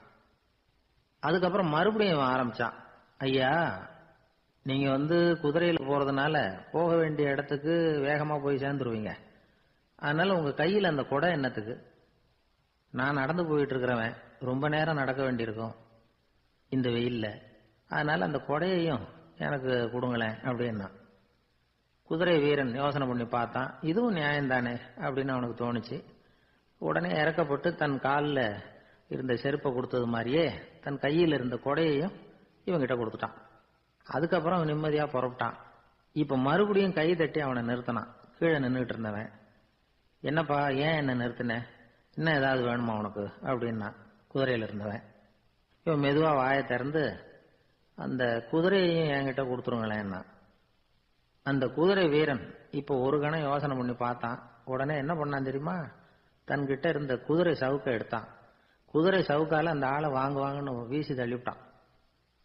இவ்வளவு சவுக்கடியும் வாங்கிட்டு இந்த ஆள் என்ன பண்ணான் தெரியுமா, சிரிக்கிறான். அடி வாங்கிட்டு யாராவது சிரிப்பாங்களா? குதிரை வீரனுக்கு ஒன்றும் புரியல. என்னப்பா அது, ஏன் இப்படி அடி வாங்கிட்டு இப்படி சிரிக்கிறியே அப்படின்னு கேட்டான். இப்ப அந்த வழிபோக்கன் சொல்றான், ஐயா நான் இப்படி சிரிக்கிறதுக்கு காரணம் இருக்கு. இப்படி குதிரை கேட்டு உங்ககிட்ட அடி வாங்கலேன்னு வச்சுக்கோங்க, என் உயிர் உள்ள வரைக்கும் மனசுல ஒரு தவிப்பு இருந்துகிட்டே இருக்கும். செருப்பையும் கொடையையும் கேட்ட உடனே கொடுத்தவன் குதிரையையும் கேட்டிருந்தா கொடுத்துருப்பானோ அப்படிங்கிற பேராசையில ஏங்கிக்கிட்டே இருந்திருப்பேன். இப்ப உங்ககிட்ட அடி வாங்கின பிறகு என்னுடைய அந்த சந்தேகம் தீர்ந்து போச்சு. என்னுடைய ஆசைக்கு எல்லை எது அப்படிங்கறத எனக்கு புரிஞ்சுட்டுது அப்படின்னு சொல்லிவிட்டு அவன் நடக்க ஆரம்பிச்சுட்டானான். ஆசைக்கும் எல்லை உண்டு அப்படிங்கிறத விளக்கறதுக்காக வாரியார் சுவாமிகள் சொல்ற கதை இது. இந்த காலத்திலயும் ஒருத்தன் அது மாதிரி கொடை செருப்போட குதிரையில போய்கிட்டு இருந்தான். எதிரில் நடந்து வந்தவன், ஐயா உங்க கொடையை எனக்கு கொடுங்களேன்னு கேட்டான். உடனே அவன் குதிரையிலிருந்து கீழே குதிச்சு அவனை சாட்டையால் அடிக்க ஆரம்பிச்சுட்டான். இன்னொருத்தர் அந்த வழியா வந்தவர் இதை பார்த்தார். ஏன்பா அவன் கேட்டான், உன்னால முடியலன்னா இல்லைன்னு சொல்லிட வேண்டியதுதானே, அதுக்காக ஏன் இப்படி அவனை போட்டு அடிக்கிறேன்னு கேட்டார். உங்களுக்கு விவரம் புரியாது சார், காலம் ரொம்ப கெட்டு போச்சு, கேட்டதை கொடுத்தேன்னு வச்சுக்கோங்க, இந்த குதிரையே என்னோடது, அவன் திருடிக்கிட்டு போறான் அப்படின்னு என் பேர்ல புகார் கொடுக்க ஆரம்பிச்சிருவான் சார் அப்படின்னா. அது எப்படி அவ்வளவு உறுதியா சொல்றேன்னு கேட்டார் அவரு. ஏற்கனவே அது மாதிரி ஒருத்தன் பேர்ல புகார் கொடுத்துட்டு தான் இந்த குதிரையை நான் தள்ளிட்டு வந்துகிட்டு இருக்கிறேன். ஒரு ஊர்ல ஒரு ராஜா இருந்தார். அவரு ஒரு நாள் காலையில அரண்மனையில மேல் மாடத்துல வந்து நின்றுகிட்டு இருந்தார். அப்போ ஒரு ஆள் வீதியில ரொம்ப வேகமா ஓடிக்கிட்டு இருக்கான். அதை ராஜா கவனிச்சார். அவன் மனசுல ஏதோ ஒரு தவிப்பு இருக்குங்கிறத புரிஞ்சுக்கிட்டார். உடனே அரண்மனை சேவகர்களை கூப்பிட்டார். அந்த ஆளை இங்க அழைச்சிட்டு வாங்க அப்படின்னார். இவங்க ஓடி போய் அந்த ஆளை அழைச்சிட்டு வந்தாங்க. மன்னர் முன்னாடி நிறுத்தினாங்க. மன்னர் அவனை நிமிர்ந்து பார்த்தார். எதுக்காக இவ்வளவு வேகமா ஓடிக்கிட்டு இருக்கிற அப்படின்னு கேட்டார். இதுக்கு அவன் சொன்னா, மன்னா நம்ம கோட்டையின் வடக்கு வாசல் இருக்கு இல்லையா, அது ஓரமா ஒரு பெரிய பாறாங்கல் கிடக்கு, அதுக்கு அடியில நான் ஒரே ஒரு வெள்ளி நாணயத்தை புதைச்சி வச்சிருக்கேன், அது இப்ப எனக்கு தேவைப்படுது, என்னுடைய மனைவிக்கு ஒரு பரிசு வாங்கி கொடுக்க வேண்டியிருக்கு, அதுக்காக தான் அவசரமா ஓடிக்கிட்டு இருக்கிறேன் அப்படின்னா. மன்னர் யோசனை பண்ணார். அப்புறம் சொன்னார், அதுக்காகவா இப்படி ஓடுற, பரவாயில்ல, அதை பத்தி கவலைப்படாத, நான் உனக்கு 10 வெள்ளி காசுகள் தர்றேன், வாங்கிட்டு திரும்பி போ அப்படின்னார். இவன் தலையை சொரிஞ்சான். மன்னா நீங்க கொடுக்கறத ரொம்பவும் மகிழ்ச்சியோட வாங்கிக்கிறேன், இருந்தாலும் அதுக்கப்புறம் அந்த வடக்கு வாசலுக்கு போய் அங்க இருக்கிற ஒரு நாணயத்தையும் எடுத்துக்கிட்டு போயிடுறேனே அப்படின்னா. இத பாருப்பா, அந்த ஒரு நாணயத்தை மறந்துடு, உனக்கு 100 வெள்ளி நாணயங்கள் தரேன் இருக்கார். மன்னா ரொம்ப மகிழ்ச்சி, உங்க மாதிரி தாராள குணம் வேற யாருக்கும் வராது, நீங்க கொடுக்கற 100 நாணயங்களையும் வாங்கிக்கிறேன், இருந்தாலும் வடக்கு வாசலுக்கு போய் அதையும் எடுத்துக்கிட்டா 101 ஆயிடுமே அப்படின்னா. இத பாருப்பா, அந்த ஒரு நாணயத்தை மறந்துடு, அது எக்கேடாவது கெட்டு போகட்டும், நான் உனக்கு 100 பொற்காசுகள் தரேன், அதையாவது வாங்கிட்டு வந்த வழியிலேயே திரும்பி போடுன்னாராம். தங்க நாணயங்களே தரேன்னு சொல்றீங்க, தாராளமா வாங்கிக்கிறேன், இருந்தாலும் வடக்கு வாசலுக்கு போய் அப்படின்னு மறுபடியும் ஆரம்பிச்சான். அரசர் வந்து பொறுமை இழந்துட்டார். கடைசியா ஒரு முடிவுக்கு வந்துட்டார். இத பாருப்பா, உனக்கு என்னுடைய ராஜ்யத்திலேயே பாதியை கொடுத்துடுறேன், அப்படியாவது திருப்தியா திரும்பி போ அப்படின்னாராம். மன்னா உங்களுடைய பெருந்தன்மைக்கு ஈடு இணையே கிடையாது, தேசத்திலேயே பாதி பிரிச்சு கொடுக்கறேன்னு சொல்றீங்க, அதனால உங்ககிட்ட ஒரு சின்ன வேண்டுகோள் அப்படின்னானா. சொல்லுன்னாராம் மன்னர் ஆர்வமா. இவன் மெதுவா ஆரம்பிச்சான். அப்படி இந்த ராஜ்யத்தை 2ஆ பிரிக்கிறப்போ அந்த வடக்கு வாசல் இருக்கிற பக்கத்தை என்கிட்டயே கொடுத்துருங்க அப்படின்னானா. மன்னர் அசந்து போயிட்டார். இந்த கதை எதுக்காகன்னு கேட்டா, மனம்ங்கிறது ஒரு குரங்குங்கிறத புரிஞ்சுக்கிறதுக்காகத்தான். உன்னை பிடிச்சுக்கிட்டா லேசில விடாது, அப்படிப்பட்ட மனசை அறிவு தான் வழி நடத்தணும், அதுலதான் வாழ்க்கையின் வெற்றி அடங்கி இருக்குது. ஒரு சின்ன பையன் தெருவில் அழுதுகிட்டு இருந்தான். ஏன்பா அழுகுறேன்னு ஒரு பெரியவர் கேட்டார். 1 ரூபா காசை இங்க தொலைச்சுட்டேன் அப்படின்னா. சரி அதுக்காக அழாத, அதுக்கு பதிலா 10 ரூபா தரேன், இந்தா வச்சுக்கோன்னு கொடுத்தாரு.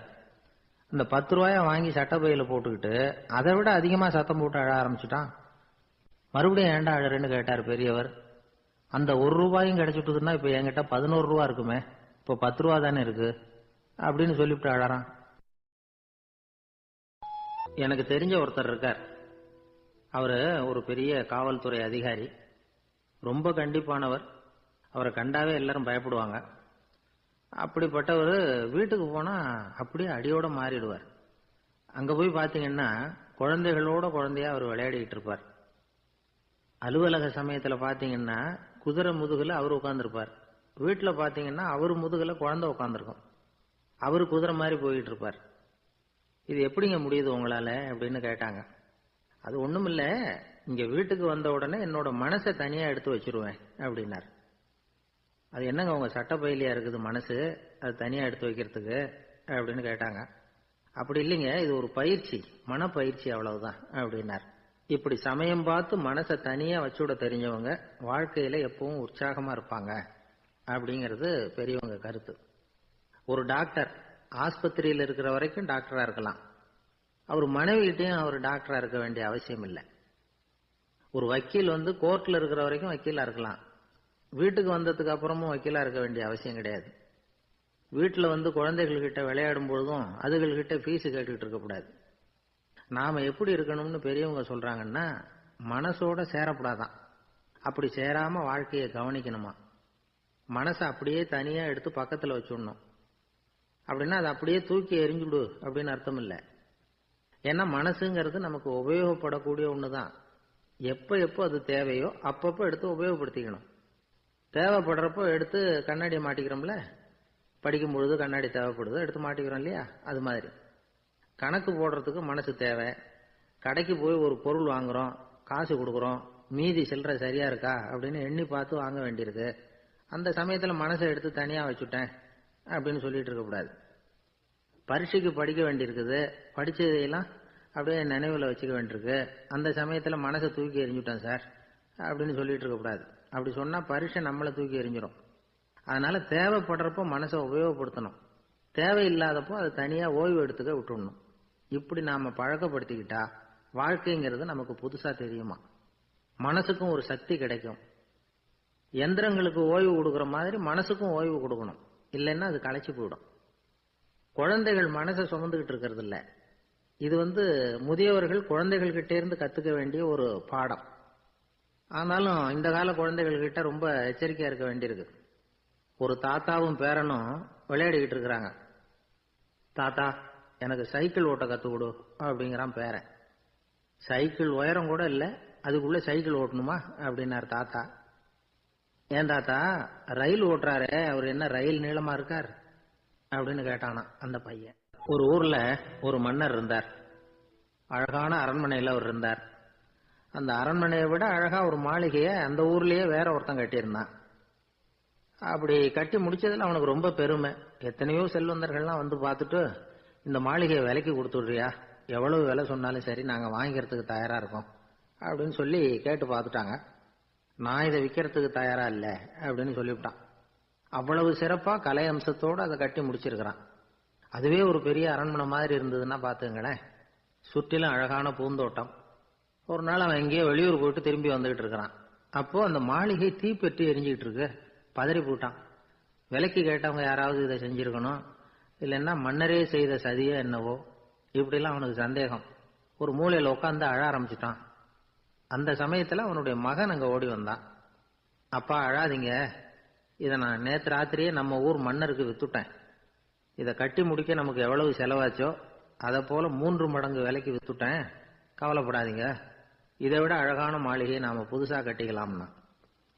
இதை கேட்டதும் அழுதுகிட்டு இருந்தவன் அழுகையை நிறுத்தினான், சிரிக்க ஆரம்பிச்சுட்டான். இதே இடத்த நான் மன்னர்கிட்ட இருந்து விலைக்கு வாங்குவேன், இதை விட அழகான மாளிகையை கட்டுவேன் அப்படின்னு சுத்தி நின்ன எல்லார்கிட்டையும் சொல்லிக்கிட்டு இருந்தான். இந்த சமயத்துல அவனோட இளைய மகன் ஓடி வந்தான். அப்பா, அண்ணன் சொன்னதெல்லாம் சரிதான், மன்னர்கிட்ட விலை பேசினதெல்லாம் உண்மைதான், ஆனா வித்தது பேச்சு அளவுல தான். இனிமேதான் பத்திரம் வாங்கணும், எழுதணும், நீங்க கையெழுத்து போடணும், பதிவு பண்ணணும், மன்னர்கிட்ட பணம் வாங்கணும். அதுக்காகத்தான் உங்களை எதிர்பார்த்துக்கிட்டு இருந்தோம், அதுக்குள்ள இப்படி ஆயிட்டுதுன்னா. இப்ப சிரிச்சுக்கிட்டு இருந்தாவன் சிரிப்பை நிறுத்தினான். மறுபடியும் குழந்தை மாதிரி அழ ஆரம்பிச்சுட்டான். இது ஒரு சம்பவம். இதுல இருந்து என்ன தெரியுது? அந்த அழகான மாளிகை தன்னுடையது அப்படின்னு நினைக்கும் பொழுது அவனுக்கு அழுகை வந்தது. அது தன்னுடையது இல்லை அப்படின்னு நினைக்கிற போது சிரிப்பு வந்தது. மறுபடியும் அது தன்னுடையதுதான் அப்படிங்கிற உணர்வு வரும்பொழுது அழுகை. எது எதிலிருந்து நீ நீங்கி இருக்கிறாயோ அது அதிலிருந்து உனக்கு துன்பம் இல்லை அப்படிங்கிறார் திருவள்ளுவர். இந்த உடம்பு என்னுடையதில்லை அப்படிங்கிற உணர்வு வந்துட்டா அது ஒரு பெரிய நிலை. அந்த நிலை வரணும். எல்லாத்தையும் பயன்படுத்திக்கலாம், ஆனா பற்றுல விழுந்துடக்கூடாது. உலகத்தில் இருங்கள், ஆனால் உலகத்தவராக இருக்காதீர்கள். உலகிற்குள் இருங்கள், உலகம் உங்களுக்குள் வந்துவிட அனுமதிக்காதீர்கள். விலகி இருங்கள், விழித்திருங்கள், மௌனமாய் பார்த்திருங்கள் அப்படிங்கிறது சான்றோர் கருத்து. செய்ய வேண்டிய கடமையிலிருந்து விலகி இருக்கிறவர்கள் நம்ம கிட்ட நிறைய பேர் உண்டு. அப்படிப்பட்ட ஒருத்தர் டாக்டர் கிட்ட போனார். டாக்டர், நான் ஒரு கவர்மெண்ட் ஆபீஸ்ல வேலை பார்க்கறேன், எனக்கு ஒரே அசதியா இருக்கு, என்னை சோதிச்சு பாருங்க, ஆலோசனை சொல்லுங்க ஏதாவதுன்னார். டாக்டர் அவரை பரிசோதனை பண்ணி பார்த்துட்டு சொன்னார், இதோ பாரு, உனக்கு இப்போ தேவைப்படுறது முழு ஓய்வு. நீ எவ்வளவு சீக்கிரமா ஆபீஸுக்கு போறியோ அவ்வளவுக்கு உனக்கு நல்லது அப்படின்னாராம். ஒரு ஊர்ல ஒரு ஆள் இருந்தான். கற்பனையிலேயே காலத்தை கடத்திக்கிட்டு இருந்தான். ஒரு நாள் ஒரு மரத்தடியில உட்கார்ந்துருந்தான். அவனுக்கு பசிக்கிற மாதிரி தெரிஞ்சது. உடனே கற்பனையிலேயே சாப்பிட ஆரம்பிச்சுட்டான். அதாவது எதிரில் இலை போட்டு சாப்பாடு போடப்பட்டிருக்கிறதாகவும் அதை இவன் சாப்பிட்றதாகவும் நினைச்சுக்கிட்டு கையை மட்டும் வாய்க்கும் தரைக்குமா அப்படியும் இப்படியும் கொண்டுகிட்டு போய் பாவனை பண்ணிட்டே இருக்கிறான். தூரத்துல இருந்து பாக்குறவங்களுக்கு இவன் ஏதோ பலமான விருந்து சாப்பிட்டுட்டு இருக்கிறான் அப்படின்னு தான் தோணும். அது மாதிரியே பண்ணிட்டு இருந்தான். அந்த வழியா ஒரு சன்னியாசி வந்துகிட்டு இருந்தார். இவனை பார்த்தார். என்ன இவன் இப்படி பண்ணிட்டு இருக்கிறானே அப்படின்னு நினைச்சாரு. கொஞ்ச நேரம் அவனையே உத்து பார்த்துக்கிட்டு இருந்தார். இவரை பார்த்ததும் அவன் இன்னமும் சுவாரஸ்யமா சாப்பிட ஆரம்பிச்சுட்டான். அப்பப்பா என்ன இது, இந்த குழம்பு இவ்வளவு காரமா இருக்கு, என்னுடைய நாக்கே எரிஞ்சு போடும் போல இருக்க அப்படின்னு சொல்லிட்டு பக்கத்துல ஒரு குவளையை எடுத்து தண்ணி குடிக்கிறது மாதிரி பாவனை பண்றான். அப்பாடா இப்ப கொஞ்சம் பரவாயில்ல அப்படின்னு சொல்லிட்டு குவளையை கீழே வைக்கிறது மாதிரி ஒரு பாவனை பண்றான். சன்னியாசி பார்த்தார். என்னப்பா சாப்பாட்டுல காரம் அதிகமோ அப்படின்னார். ஆமா சுவாமி, ஞாபகம் மறதியில் கொஞ்சம் மிளகாய் அதிகமா சேர்த்துக்கிட்டேன் அப்படின்னா. சரி சாப்பிடு அப்படின்னு சொல்லிட்டார். அவன் சாப்பிட்டு முடிக்கிற வரைக்கும் பொறுமையா உட்காந்துருந்தார். அவன் அப்பாடா அப்படின்னு சொல்லிட்டு மறுபடியும் தண்ணி எடுத்து குடிச்சான். எல்லாம் கற்பனையிலேயே. அதுக்கப்புறம் சன்னியாசி பேச ஆரம்பிச்சார். இதை பாருப்பா, உன்னுடைய கற்பனையை நான் மெச்சுறேன். இருந்தாலும் உன் சாப்பாட்டுல ஒரு இனிப்பையும் வச்சிருக்கலாமே, ஏன் மிளகாய அளவுக்கு அதிகமா போட்டுட்டு அவஸ்தைப்படுற அப்படின்னார். அவன் யோசிக்க ஆரம்பிச்சான். அதுக்கப்புறம் இவர் சொன்னார், இதை பாருப்பா, இனிமேல உன்னுடைய கற்பனையும் உயர்ந்ததாக இருக்கட்டும் அப்படின்னு உபதேசம் பண்ணிவிட்டு போனார். எப்பவும் உயர்வை பத்தியே சிந்திக்கணும். உயர்வு கிடைக்கலன்னா கூட அப்படி சிந்திக்கிறத நிறுத்தப்படாது அப்படிங்கிறார் திருவள்ளுவர். உள்ளுவது எல்லாம் உயர் உள்ளல், மற்ற அது தள்ளினும் தள்ளாமை நீர்த்து. ஊக்கம் இல்லாம உலகத்துல வாழ்ந்து பிரயோஜனம் இல்லை. அதனால உயர்வாகவே சிந்திக்கணும். அது நம்மளை ஊக்கப்படுத்தும். இது பெரிய ஒரு வாக்கு. இந்த உலகத்துல கற்பனையிலேயே வாழ்கிற சில கஞ்சர்களும் உண்டு. அதாவது 2 கஞ்சர்கள், 2 பேரும் பக்கத்து பக்கத்து ஊர்ல இருந்தாங்க. பொங்கல் சமயம். ஒரு கஞ்சன் தன்னுடைய மகனை கூப்பிட்டான். இதை பாருப்பா, பக்கத்து ஊர்ல என்னுடைய நண்பன் ஒருத்தன் இருக்கிறான், அவனுக்கு பொங்கல் பரிசு ஏதாவது கொடுக்கணும். நான் ஒரு 4 ஆட்டுக்குட்டியை தரேன், நீ கொண்டுகிட்டு போய் கொடுத்துட்டு வந்து விடுறியா அப்படின்னு கேட்டான். சரி நான் புள்ள, ஒரு பைய கையில் எடுத்துக்கோன்னா. அவன் எடுத்துக்கிட்டான். இந்த ஆட்டுக்குட்டி பிடிச்சிக்கோ அப்படின்னு சொல்லி ஒவ்வொன்னா போடுறேன் பார் அப்படின்னு சொல்லிட்டு 1 2 3 4 அப்படின்னு எண்ணிக்கிட்டே வெறும் சைகையாலேயே ஆட்டுக்குட்டியை பிடிச்சி போடுறது மாதிரி பாவனை பண்ணிட்டு இருக்கிறான். அவன் பிள்ளையும் அது ரொம்ப அக்கறையா வாங்கிக்கிறது மாதிரி வாங்கிக்கிட்டு அந்த பைய தூக்கிட்டு அடுத்த ஊருக்கு போறான். இவன் அங்க போய் சேர்ந்த நேரத்துல அந்த கஞ்சன் ஊர்ல இல்ல, எங்கேயோ வெளியில போயிருக்கிறான். அவனோட புள்ள மட்டும்தான் வீட்டுல இருந்தான். இவன் அவன்கிட்ட, இதை பாரு, எங்க அப்பா உங்க அப்பாவுக்கு ஆட்டுக்குட்டி கொடுத்து அனுப்பியிருக்கிறாரு, பிடிச்சிக்கோ அப்படின்னு சொல்லி பாவனையிலேயே ஒவ்வொன்னா எடுத்து அவன்கிட்ட கொடுத்துட்டான். அவனும் வாங்கிட்டான் வாங்கறது மாதிரி. அப்புறம் சொன்னான், சரிப்பா நானும் பதிலுக்கு ஏதாவது ஒன்னுகிட்ட கொடுக்கணும் இல்லையா, அதனால அந்த பைய புடி, ஒரு 10 எலும்பிச்சம்பழம் தரேன், பதிலுக்கு அதை நீ எடுத்துட்டு போ அப்படின்னு சொல்லி கையாலேயே ஒவ்வொன்னா எடுத்து போடுறது மாதிரி பாவனை பண்ணிவிட்டான். அவனும் ரொம்ப நன்றி அப்படின்னு சொல்லிவிட்டு அதை வாங்கிட்டு போயிட்டான். கொஞ்ச நேரம் கழிச்சு வெளியில போயிருந்த அப்பங்காரன் திரும்பி வந்தான். உள்ள சொன்னான், அப்பா உன்னோட நண்பர் அவருடைய மகன் மூலமா உனக்கு 6 ஆட்டுக்குட்டி கொடுத்து அனுப்பியிருந்தார், நானும் பதிலுக்கு ஒரு 10 எலுமிச்சம்பழம் கொடுத்து அனுப்பியிருக்கிறேன் அப்படின்னா. எப்படிடா கொடுத்தேன்னு கேட்டார் அப்பா. இப்படிதான் கொடுத்தேன்னு சொல்லி சைகையிலேயே காட்டினான். இதை பார்த்ததும் அப்பங்காரனுக்கு பயங்கரமா கோபம் வந்துட்டுது. பலார்னு அரைஞ்சுட்டான் பையனு. ஏன்பா அரைஞ்ச, 10 எலுமிச்சம்பழம் கொடுத்துட்டேனே அப்படிங்கிறதுக்காகவா அப்படின்னு கேட்டான். அது கூட பரவாயில்ல, நீ காட்டுற சைகையை பார்த்தா ஆரஞ்சு பழம் சைஸுக்கு இருக்குதே, அவ்வளவு பெருசா ஏன் கொடுத்த, அதுதான் எனக்கு கோபம் அப்படின்னு. ஒரு ஊர்ல ஒரு குரு இருந்தார், ஜென் குரு. அவரை தேடிட்டு ஒரு மன்னர் வந்தார். வந்தவர் ஜப்பான் மன்னர். தோட்டக்கலையை பத்தி தெரிஞ்சுட்டு போறதுக்காக அவர் வந்தார். எப்படி தோட்டம் அமைக்கிறது அப்படிங்கறத பத்தி அந்த குரு விவரமா சொல்லி கொடுத்தாரு. 1 நாள் 2 நாள் இல்ல, 3 வருஷம் கத்து கொடுத்தார். அதுக்கப்புறம் சொன்னார், நான் கத்து கொடுத்துட்டேன், இனிமே நீங்க போகலாம், போய் தோட்டம் அமைக்கலாம், அதுதான் உங்களுக்கு பரிசை. தோட்டம் அமைச்ச பிறகு சொல்லி அனுப்புங்க, நான் வந்து பாக்கிறேன். நீங்க இங்க என்னவெல்லாம் கத்துக்கிட்டீங்களோ அதையெல்லாம் அங்க செயல்முறையில செஞ்சு காட்டுங்க அப்படின்னு சொல்லி அனுப்பி வச்சார். மன்னர் போனார். அரண்மனைக்கு பக்கத்திலேயே ஒரு பெரிய தோட்டத்தை உண்டு பண்ணினார். அழகான மரங்களையும் செடிகளையும் உருவாக்கினாரு. கிட்டத்தட்ட 1000 தோட்டக்காரர்களை பயன்படுத்தி 3 வருஷங்கள் முயற்சி பண்ணி அந்த அழகான தோட்டத்தை உருவாக்கினார். குரு கிட்ட இருந்து செய்தி வந்தது, நாளைக்கு வந்து தோட்டத்தை பார்க்கறேன் அப்படின்னு. மன்னர் உடனே சுறுசுறுப்பாயிட்டார். முதல் நாளே தோட்டத்தை சுத்தப்படுத்தினார். ராத்திரி பூரா யாரும் தூங்கல. எல்லாருக்கும் தோட்டத்தை ஒழுங்குபடுத்துற வேலை. அது அந்தந்த இடத்துல ஒழுங்கா இருக்குதா அப்படின்னு சரி பார்த்தாங்க. ஒரு தவறும் இல்லாத வகையில் அதை ஒழுங்குபடுத்தினாங்க. மறுநாள் குரு வந்தார், தோட்டத்தை பார்த்தார். அவருக்கு கோபம் வந்துட்டுது.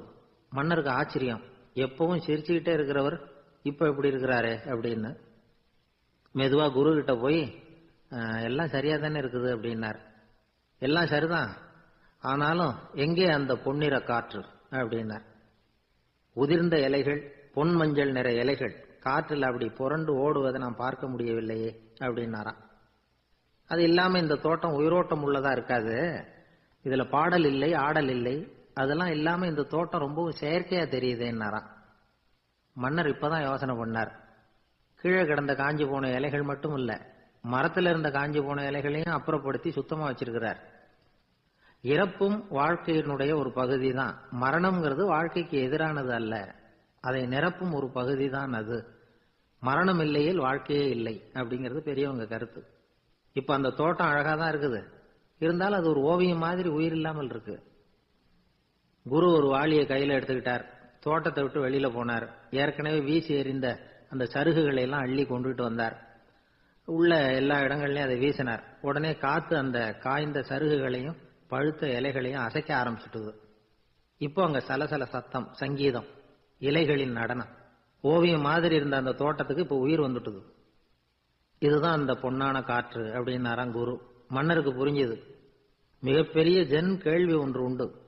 உம்மான் அப்படிங்கிற ஒரு பெரிய குருவை பார்த்து துறவி ஒருத்தர் கேட்டாராம், இலைகள் எல்லாம் கீழே விழுந்து மரங்கள் மொட்டையாக இருக்கும் பொழுது என்ன நடக்கும்? இதுதான் கேள்வி. இதுக்கு உம்மான் சொன்ன பதில் பொன்னான காற்று, தி கோல்டன் விண்ட் அப்படின்னாராம். இதுக்கு என்ன விளக்கம்னா, உன்னுடைய எண்ணங்கள் எல்லாம் உன்னுடைய மனசிலிருந்து கீழே விழுந்து உனது உள்ளுணர்வானது மொட்டையாக நிற்கும் நிலைதான் அது. உனது வேர்களின் அருகில் காற்று வீசுகிறது. எல்லா எண்ணங்களும் உன்னிலிருந்து வெகு தூரத்துக்கு புரண்டு கொண்டே சென்று விடுகிறது. நீ அவற்றை கடந்து விட்டால் நீ அவைகளுக்கெல்லாம் மேலெழுந்து கீழே பார்ப்பவனைப் போல நிற்க ஆரம்பித்து விடுவாய். அதுதான் தியானம் என்பது அப்படின்னு சொல்றாங்க. தியானம்ங்கிறது எண்ணத்துக்கு எதிரானது இல்ல, தியானம்ங்கிறது எண்ணங்களை கடந்து செல்வதுதான். அதுக்கப்புறம் நாம பொன்னிற காற்றுல ஆட ஆரம்பிச்சிருவோம். இதுதான் பெரியவர்கள் சொல்றது. என்கிட்ட ஒருத்தர் தோட்டம் அமைக்கணும்னு யோசனை கேட்டு வந்தார். எல்லாம் சொல்லி கொடுத்தேன். செடிகள்லாம் செழிப்பா வளரணும்னா வேர் காயாம பாத்துக்குங்க, தினமும் தண்ணி விடுங்க அப்படின்னு சொல்லி அனுப்பி வச்சேன். ஒரு மாசம் கழிச்சு ஒரு தோட்டத்தை பாக்கிறதுக்காக போனேன். போய் பார்த்தா எல்லா செடியும் வாடி கிடக்குது. என்னங்க இப்படி பண்ணிவிட்டீங்கன்னு. நீங்க சொன்னபடிதான் செஞ்சேன்னார். என்ன செஞ்சீங்கன்னு கேட்டேன். வேறு காயாம பாத்துக்க சொன்னீங்க, தினமும் ஒரு தடவை எல்லா செடியையும் ஒவ்வொன்னா புடுங்கி பார்த்து வேர் காயாம இருக்கா அப்படின்னு பார்த்துட்டு அதுக்கப்புறம் தண்ணி பாய்ச்சனே, அவ்வளவுதான் அப்படின்னார். ஒரு நல்ல நகைச்சுவை எப்படி இருக்கணும், இதுக்கு ஒவ்வொருத்தர் ஒவ்வொரு மாதிரியான விளக்கத்தை கொடுத்திருக்கிறாங்க. ஆனா கலைவாணர் என்.எஸ். கிருஷ்ணன் கொடுக்கிற விளக்கம் என்ன தெரியுமா? நகைச்சுவைங்கிறது அடுத்தவங்களுக்கு துன்பம் கொடுக்காம இருக்கணும், அடுத்தவங்க மனசை புண்படுத்தக்கூடாது, அதுதான் சிறந்த நகைச்சுவை அப்படிங்கிறார். அதுக்கு அவர் உதாரணமும் கொடுக்கிறார். ஒரு ஏரி ஓரமா 2 பசங்க நடந்து போயிட்டு இருக்கிறாங்க. அதுல ஒருத்தன் பணக்கார வீட்டு பையன், இன்னொருத்தன் ஏழை. இவங்க 2 பேரும் போயிட்டு இருக்கிறாங்க. வழியில ஒரு இடத்துல ஒரு ஜோடி செருப்பு இவங்க கண்ணுல படுது. ஒரு விவசாயி அந்த செருப்பை அங்க விட்டுட்டு பக்கத்துல இருந்த ஏரியில கை காலை கழுவிட்டு இருக்கிறார். உடனே அந்த பணக்கார பையனுக்கு ஒரு ஐடியா. அவன் சொன்னானா, டேய் இப்போ ஒரு வேடிக்கை செய்யலாம், அந்த செருப்பு 2ஐயும் தூக்கி எட்டத்துல வீசி எரிஞ்சிருவோம். அந்த ஆள் பார்த்துட்டு செருப்பை தேடி அல்லாடுவான், அங்கேயும் இங்கேயும் ஓடுவான், திரு திருன்னு முழிப்பான். அதை பார்த்து நாம ரசிக்கலாம், நல்ல தமாஷா இருக்கும் அப்படின்னு இருக்கான். இப்படி சொல்லிவிட்டு அந்த செருப்புகளை தூக்கத்துக்கு போனானா. கொஞ்சம் பொறு அப்படின்னானா அந்த ஏழை பையன். ஏன்னு கேட்டிருக்கான் அவன். இப்போ அந்த ஏழை பையன் சொன்னானா, நீ சொல்றது ஒன்றும் வேடிக்கை கிடையாது, உன்னோட செருப்பு தொலைஞ்சா உன் அப்பா உடனே உனக்கு வேற செருப்பு வாங்கி கொடுத்துருவார். ஆனா அந்த ஆளுக்கு இந்த செருப்பு தொலைஞ்சதுன்னா வேற புதுசா வாங்கறதுக்கு வாயையும் வயத்தையும் கட்டி பணத்தை சேர்க்க வேண்டியிருக்கும். அதனால நான் ஒரு வேடிக்கை சொல்றேன், அது மாதிரி செய், அது இன்னமும் தமாஷா இருக்கும் அப்படின்னு நானா. எப்படி அது சொல்லுன்னு இருக்கான் அவன். செருப்பு ரெண்டும் அது இருக்கிற இடத்துலயே இருக்கட்டும். உன் சட்டப்பையிலிருந்து ஒரே ஒரு ரூபாய் நாணயத்தை எடு, அதை அந்த செருப்பு மேல அதோட குதிகால் பகுதியில வச்சுட்டு நாம 2 பேரும் அந்த மரத்துக்கு பின்னாடி ஓடி போய் மறைஞ்சு நின்னுக்குவோம். அப்புறம் பாரு வேடிக்கைய அப்படின்னா. அதே மாதிரி 1 ரூபா காசு செருப்பு மேல வச்சுட்டு இவங்க 2 பேரும் மறைஞ்சு நின்னுக்கிட்டாங்க. கொஞ்ச நேரத்துல அந்த விவசாயி வந்தார். காலில் உள்ள மண்ணை தட்டிவிட்டு செருப்பை மாட்டுறதுக்காக போனார். அங்க இருந்த காசு கண்ணுல போட்டுட்டுது. அவருக்கு ஆச்சரியமா போச்சு. அதை கையில எடுத்து பாக்குறார். 4 பக்கமும் திரும்பி திரும்பி பாக்குறார், யார் இதை வச்சிருப்பான்னு. கடைசியில ஆகாயத்தை பாக்குறார். ஆண்டவா, இது உன்னோட கருணை தான். நீதான் யாரோ புண்ணியவான் மனசுல தர்மம் பண்ற எண்ணத்தை உண்டாக்கி இருக்கிற. அந்த புண்ணியவான் நல்லா இருக்கணும் அப்படின்னு வாழ்த்தி அந்த காசை கண்ணுல ஒத்திக்கிட்டாராம். மறைஞ்சிருந்து பார்த்துக்கிட்டு இருந்த ஏழை பையன் இப்படி சொன்னான், பாத்தியா, உன்னை புண்ணியவான்னு வாழ்த்திக்கிட்டு போறார் அந்த ஆள். அவருக்கும் சந்தோஷம், அதை பார்த்து நமக்கும் சந்தோஷம். உனக்கு 1 ரூபாங்கிறது ஒரு பெரிய விஷயம் இல்லை, ஆனா அதனால நமக்கு கிடைச்சிருக்கிற மகிழ்ச்சி ரொம்ப உயர்வானது அப்படின்னு நானா. வேடிக்கையும் கிண்டலும் இது மாதிரி அடுத்தவங்களுக்கு இடைஞ்சலா இல்லாம இருக்கணும் அப்படிங்கிறார் கலைவாணர். ஆனா பாருங்க, அவருக்கே இடைஞ்சலா வர்ற விஷயங்களை கூட அவர் வேடிக்கையா தான் எடுத்துக்கிட்டாராம். ஒரு தடவை ஒருத்தர் கலைவாணர்கிட்ட வந்து, ஐயா, என் குழந்தை செத்து போச்சு அப்படின்னு சொல்லி அழுதாராம். உடனே இவர் அவருக்கு 100 ரூபாய் பணத்தை கொடுத்து, இந்தாங்க அடக்கம் செய்யுங்க அப்படின்னு சொல்லி அனுப்பி வச்சாராம். 1 வருஷம் கழிச்சு மறுபடியும் அதே ஆள் வந்திருக்கார். இவர் மறந்துருப்பாருங்கிற நினைப்புல, அண்ணே என் குழந்தை இறந்து போச்சுண்ணே அப்படின்னாராம். இவர் மறுபடியும் 100 ரூபாய் கொடுத்து ஆறுதல் சொல்லி அனுப்பி வச்சாராம். 7-8 மாசம் கழிச்சு மறுபடியும் அதே ஆள் வந்திருக்கார். அவர் வாயை திறக்கிறதுக்கு முன்னாடியே இவர் 100 ரூபாய் அவர் கையில வச்சு, போன 2 தடவை தான் குழந்தை செத்து போச்சு, இந்த தடவையாவது அதை சாகாம காப்பாத்தி விடு அப்படின்னு சொல்லி அனுப்பி வச்சாரா. அதுக்கப்புறம் அந்த ஆள் வர்றதே இல்லையா. ஒரு ஊர்ல ஒரு கோயில் இருந்தது, ரொம்ப பழைய கோயில். உள்ள போறதுக்கே பயமா இருக்கும், எந்த நேரத்துல இடிஞ்சு விழுந்துருமோ அப்படிங்கிற பயம். அப்படி இருந்ததுனால யாரும் துணிஞ்சு சாமி கும்பிடுறதுக்கு அங்க போறதில்லை. கோயிலுக்கு வர்ற கூட்டம் கொஞ்சம் கொஞ்சமா குறைய ஆரம்பிச்சுட்டுது. கோயில் நிர்வாகிகள் எல்லாரும் கூடி உட்காந்து பேசினாங்க. என்ன பண்ணலாம்னு யோசனை பண்ணாங்க. எந்த இடம் மோசமா இருக்கோ அந்த இடத்த பழுது பார்த்தாங்க. அங்க எங்க வர்ணத்தை பூசி கொஞ்சம் அழகுபடுத்தி பார்த்தாங்க. ஏதோ இந்த ஊர்ல கோயில்னு ஒண்ணு இருக்கு, அது மக்களுக்கு தெரியணும் அப்படிங்கிறதுக்காகத்தான் இப்படிலாம் பண்ணாங்க. இருந்தாலும் கோவில் இருக்கிற நிலைமை மக்களுக்கு தெரியும், அதனால அங்க வர்றது குறைச்சிக்கிட்டாங்க அவங்க. ஒரு கட்டத்துல யாருமே வர்றதில்லை, நிலைமை அந்த அளவுக்கு ஆயிட்டுது. மறுபடியும் கோவில் நிர்வாகிகள் கூட்டம் நடந்தது. இந்த கூட்டம் கூட கோயிலுக்கு உள்ள நடக்கல, இடிஞ்சு விழுந்துருமோங்கிற பயம். அதனால வெளியில தான் உட்காந்து கூட்டத்தை நடத்தினாங்க. ஏன்னா உள்ள போறதுக்கு அவங்களுக்கும் துணிச்சல் கிடையாது, எந்த நேரமும் விழுந்துரும் போல இருந்தது அது. அது வழியா போறவங்க கூட வேகமா அந்த இடத்த கடந்து போக ஆரம்பிச்சுட்டாங்க. கோவில் நிர்வாகிகள் வெளியில உட்காந்து கூட்டம் போட்டாங்க இல்லையா, அந்த கூட்டத்துல 4 தீர்மானங்களை நிறைவேற்றினாங்க. அது என்ன 4 தீர்மானம்னா, முதல் தீர்மானம், இந்த கோவிலை இடிப்பது அப்படிங்கிற முடிவை இந்த கமிட்டி மிகவும் வருத்தத்துடன் ஏற்றுக்கொள்ளுகிறது அப்படின்னு நிறைவேற்றினாங்க. இதுக்கு பதிலா இன்னொரு கோவிலை உடனடியாக கட்டி முடிச்சுடணுங்கிறது 2வது தீர்மானம். 3வது தீர்மானம் என்ன தெரியுமா, பழைய கோவிலின் கதவுகள், அதிலிருந்து பிரிச்சு எடுக்கிற செங்கல், இதையே புது கோவில் கட்டுவதற்கு பயன்படுத்திக் கொள்ள வேண்டியது. பழைய கோவில் இருந்த மாதிரியே அதே வடிவத்தில் புது கோவிலையும் கட்ட வேண்டியது. பழைய கோவிலின் அஸ்திவாரத்தை அப்படியே வச்சுக்கிட்டு அதுக்கு மேல நாம கோயிலை கட்டிக்க வேண்டியது. இதுதான் 3வது தீர்மானம். இதையும் கமிட்டி முழு மனசோட ஏத்துக்கிட்டது. இது வரைக்கும் சரி. இப்ப அந்த கமிட்டி 4வதா ஒரு முக்கியமான தீர்மானத்தை கொண்டுகிட்டு வந்து அதையும் ஏகமனதா நிறைவேற்றி விட்டது. அது என்ன தீர்மானம்னா, புதிய கோவில் கட்டி முடிக்கிற வரைக்கும் பழைய கோவிலை இடிக்கிறதில்லை அப்படிங்கிற தீர்மானம். எப்படி இருக்குது பாருங்க இது. பழசை இடிக்காத வரையில அதே இடத்துல புதுசா எப்படி கட்ட முடியும்? பல விஷயங்கள்ல நாம நடந்துகிற முறையும் இப்படிதான் இருக்குதான். வாழ்க்கையில முன்னேறணும்னு ஆசைப்படுவோம், அதே நேரத்துல அந்த முன்னேற்றத்துக்கு எது தடையா இருக்கோ அதை விட்டு விடுறதுக்கும் மனசு வராது. வெளிநாட்டில் ஒரு பெரிய விருந்து நடந்துகிட்டு இருந்துதான். எல்லாரும் மது கோப்பையும் கையுமா அலைஞ்சுக்கிட்டு இருக்கிறாங்க. ஒருத்தர் மட்டும் கையில எதுவும் இல்லாம ரொம்ப நல்ல பிள்ளையா சாதுவா ஒரு ஓரமா தனியா உட்கார்ந்துருக்கிறார். அவர்கிட்ட நெருங்கி வாங்க மது சாப்பிடலாம் அப்படின்னு கூப்பிட்டாங்களாம். என்ன வற்புறுத்தாதீங்க, நான் என் மனசுக்குள்ள உறுதியா தீர்மானம் பண்ணிவிட்டேன் அப்படின்னாராம். என்ன தீர்மானம் பண்ணியிருக்கீங்க அப்படின்னு கேட்டிருக்காங்க. ஏற்கனவே முழு போதையில் இருக்கும் பொழுது மறுபடியும் மது கோப்பையை தொடரதில்லை அப்படின்னு தீர்மானம் பண்ணியிருக்கேன் அப்படின்னாராம். ஒரு ஊர்ல ஒரு பெரியவர் இருந்தார். ஒரு நாள் அவரை தேடி ஒருத்தர் வந்தார். ஐயா, நான் கடவுளை பரிபூர்ணமா நம்புறேன் அப்படின்னார். சரி, அந்த நம்பிக்கை உனக்கு எப்படி வந்ததுன்னு கேட்டார் இவர். அவர் சொல்ல ஆரம்பிச்சார். ஐயா, எனக்கு கல்யாணம் ஆகி 10 வருஷம் ஆச்சு, ஆனாலும் குழந்தை பாக்கியம் இல்லை. அதுக்கு என்ன காரணமா இருக்கும்னு நான் யோசனை பண்ணிட்டு இருந்தப்போ நண்பர் ஒருத்தர் ஒரு ஆலோசனை சொன்னார். உனக்கு மதப்பற்று இல்லை, எந்த கடவுளையுமே நம்ப மாட்டேங்கிற, அதுதான் காரணம். கடவுளை நம்பு, உனக்கு குழந்தை பாக்கியம் கிடைக்கும் அப்படின்னார். அவர் அப்படி சொன்னாரே தவிர எனக்கு சந்தேகம்தான். இருந்தாலும் அவர் சொன்னபடியும் நடந்துதான் பார்ப்போமே அப்படின்னு முடிவு பண்ணேன். கடவுளை நம்ப ஆரம்பிச்சேன். அந்த வருஷமே அழகான ஆண் குழந்தை பிறந்தது. எல்லாம் இறைவன் அருள் அப்படின்னார். இவர் இப்படி சொன்னதை கேட்டதும் இந்த பெரியவர் சொன்னார், நீ சொல்றதெல்லாம் சரிதான், இருந்தாலும் இந்த காலத்துல எந்த ஒரு காரியமா இருந்தாலும் அதை சோதனை செஞ்சு பார்த்துட்டு தான் ஒரு முடிவுக்கு வந்து சேர முடியும். அறிவுபூர்வமான முடிவு அதுவாக தான் இருக்கும். அறிவியல் சோதனைகள் அப்படித்தான். ஒரு குறிப்பிட்ட விஷயத்தை பத்தி எத்தனை தடவை சோதனை பண்ணாலும் ஒரே முடிவு தான் கிடைக்கணும். அதுதான் சரியா இருக்கும். அதனால இப்ப மறுபடியும் ஒரு சோதனைன்னார். என்ன செய்யணும் அப்படின்னு கேட்டார் இவர்.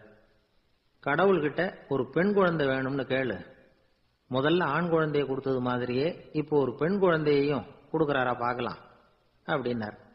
சரின்னு சொல்லி இவர் அதே மாதிரி முயற்சி பண்ணினார். அதுக்கப்புறம் அவர் இந்த பெரியவர்கிட்ட வரவே இல்லை. கொஞ்ச காலம் கழிச்சு இவரே அவரை தேடிட்டு போய் கதவை தட்டினார். அவர் கதவை திறந்தார். என்ன ஆச்சு, கடவுள் கண் திறந்தாரா அப்படின்னு கேட்டார். அவரு, அந்த சமாச்சாரம்லாம் நமக்கு வேணாம் சார். முதல் தடவை அது ஏதோ தற்செயலா ஏற்பட்ட ஒரு சாதகம். இப்ப நீங்க 2வது தடவை சொன்ன பிறகு தினமும் கடவுளை வேண்டிக்கிட்டு தான் இருக்கிறேன், ஒன்றும் நடக்கல அப்படின்னார் ரொம்ப விரக்தியா. ஒரே ஒரு தோல்வியில உங்க நம்பிக்கையெல்லாம் பறந்து போயிடுது பாத்தீங்களா அப்படின்னார் அந்த பெரியவர். எல்லாம் நல்ல விதமா நடக்கிற வரைக்கும் நம்பிக்கை, எதிர்பார்த்தது தோல்வியில முடிஞ்சுட்டுதுன்னா அவநம்பிக்கை. மற்றவர்கள் பேர்ல வைக்கிற நம்பிக்கை எந்த நேரத்திலையும் விவகாரமாகி விடக்கூடிய சாத்தியம் உண்டு. நாம நம்பிக்கை வைக்க வேண்டியது நம்ம கிட்ட தான், நமக்குள்ள இருக்கிறார் கடவுள். எனவே நம்ம பேர்ல நாம வைக்கிற நம்பிக்கை தான் உண்மையான கடவுள் பக்தி. நிபந்தனையற்ற நம்பிக்கையா அது இருக்கணும். எல்லாம் நல்லபடியா நடந்துகிட்டு இருந்தா எந்த முட்டாளுக்கும் நம்பிக்கை வரத்தான் செய்யும் அப்படிங்கிறது ஒரு பெரியவர் கருத்து. தியானத்தின் மூலமா தான் உனக்குள்ள ஆழமா தோண்டுனா உன்னுடைய அடி ஆழத்துல நம்பிக்கை வந்து அப்படி ஊற்றெடுக்கும், அதை பார்க்க முடியும் அப்படிங்கிறது பெரியவர்கள் சிந்தனை. ஒரு குழந்தை அப்பாவை பார்த்து என்னப்பா பண்றேன்னு கேட்டுதான். பிரார்த்தனை பண்ணிட்டு இருக்கிறேன்னாராம் அப்பா. பிரார்த்தனை பண்ணுனா என்ன கிடைக்கும் அப்படின்னு கேட்டுதான் குழந்தை. எல்லாம் கிடைக்கும் அப்படின்னாராம் அப்பா. நீ வச்சிருக்கிறிய பேனா அது கூட கிடைக்குமான்னு கேட்டுதான் குழந்தை. ஓ, கிடைக்குமேன்னு இருக்கார். அப்படின்னா அந்த பேனாவை என்கிட்ட கொடுத்துரு, நீ பிரார்த்தனை பண்ணி வேற பேனா வாங்கிக்கோ அப்படின்னு தான் அந்த குழந்தை. ஒரு பெரிய நினைவு மண்டபம், அதுக்கு முன்னாடி ஒரு அப்பாவும் பிள்ளையும் நின்றுகிட்டு இருக்கிறாங்க. அந்த வழியா போறவங்க வர்றவங்க எல்லாம் அந்த இடத்துல நின்று அது என்ன மண்டபம் அப்படின்னு விசாரிக்க ஆரம்பிச்சாங்க. அந்த அப்பாவும் பிள்ளையும் தான் வர்றவங்களுக்கெல்லாம் விவரம் சொல்லிட்டு இருக்கிறாங்க. அதாவது இந்த இடத்துல ஒரு பெரிய மகான் சமாதி ஆயிருக்கார், அவர் சமாதியான இடத்துல இந்த நினைவு மண்டபத்தை கட்டி இருக்கிறோம் அப்படின்னாங்க. ஊரு பூரா இந்த செய்தி பரவிச்சு. நிறைய பேர் அந்த இடத்தை தேடி வர ஆரம்பிச்சாங்க. இங்க வந்து கொஞ்ச நேரம் உட்காந்துட்டு போனா மனசுக்கு ஒரு நிம்மதி கிடைக்குது அப்படின்னாங்க. அங்க இருந்த உண்டியல்ல நிறைய காசு போட்டுட்டு போறாங்க. பணம் கிடுகிடுன்னு நிறைய சேர ஆரம்பிச்சுட்டுது. பணம் நிறைய சேர்ந்த உடனே அந்த அப்பாவுக்கும் பிள்ளைக்கும் தகராறு வந்துட்டுது. பணம் சேர்ந்தாலே சொத்து தகராறு வரத்தானே செய்யும், அது மாதிரி வந்துட்டுது.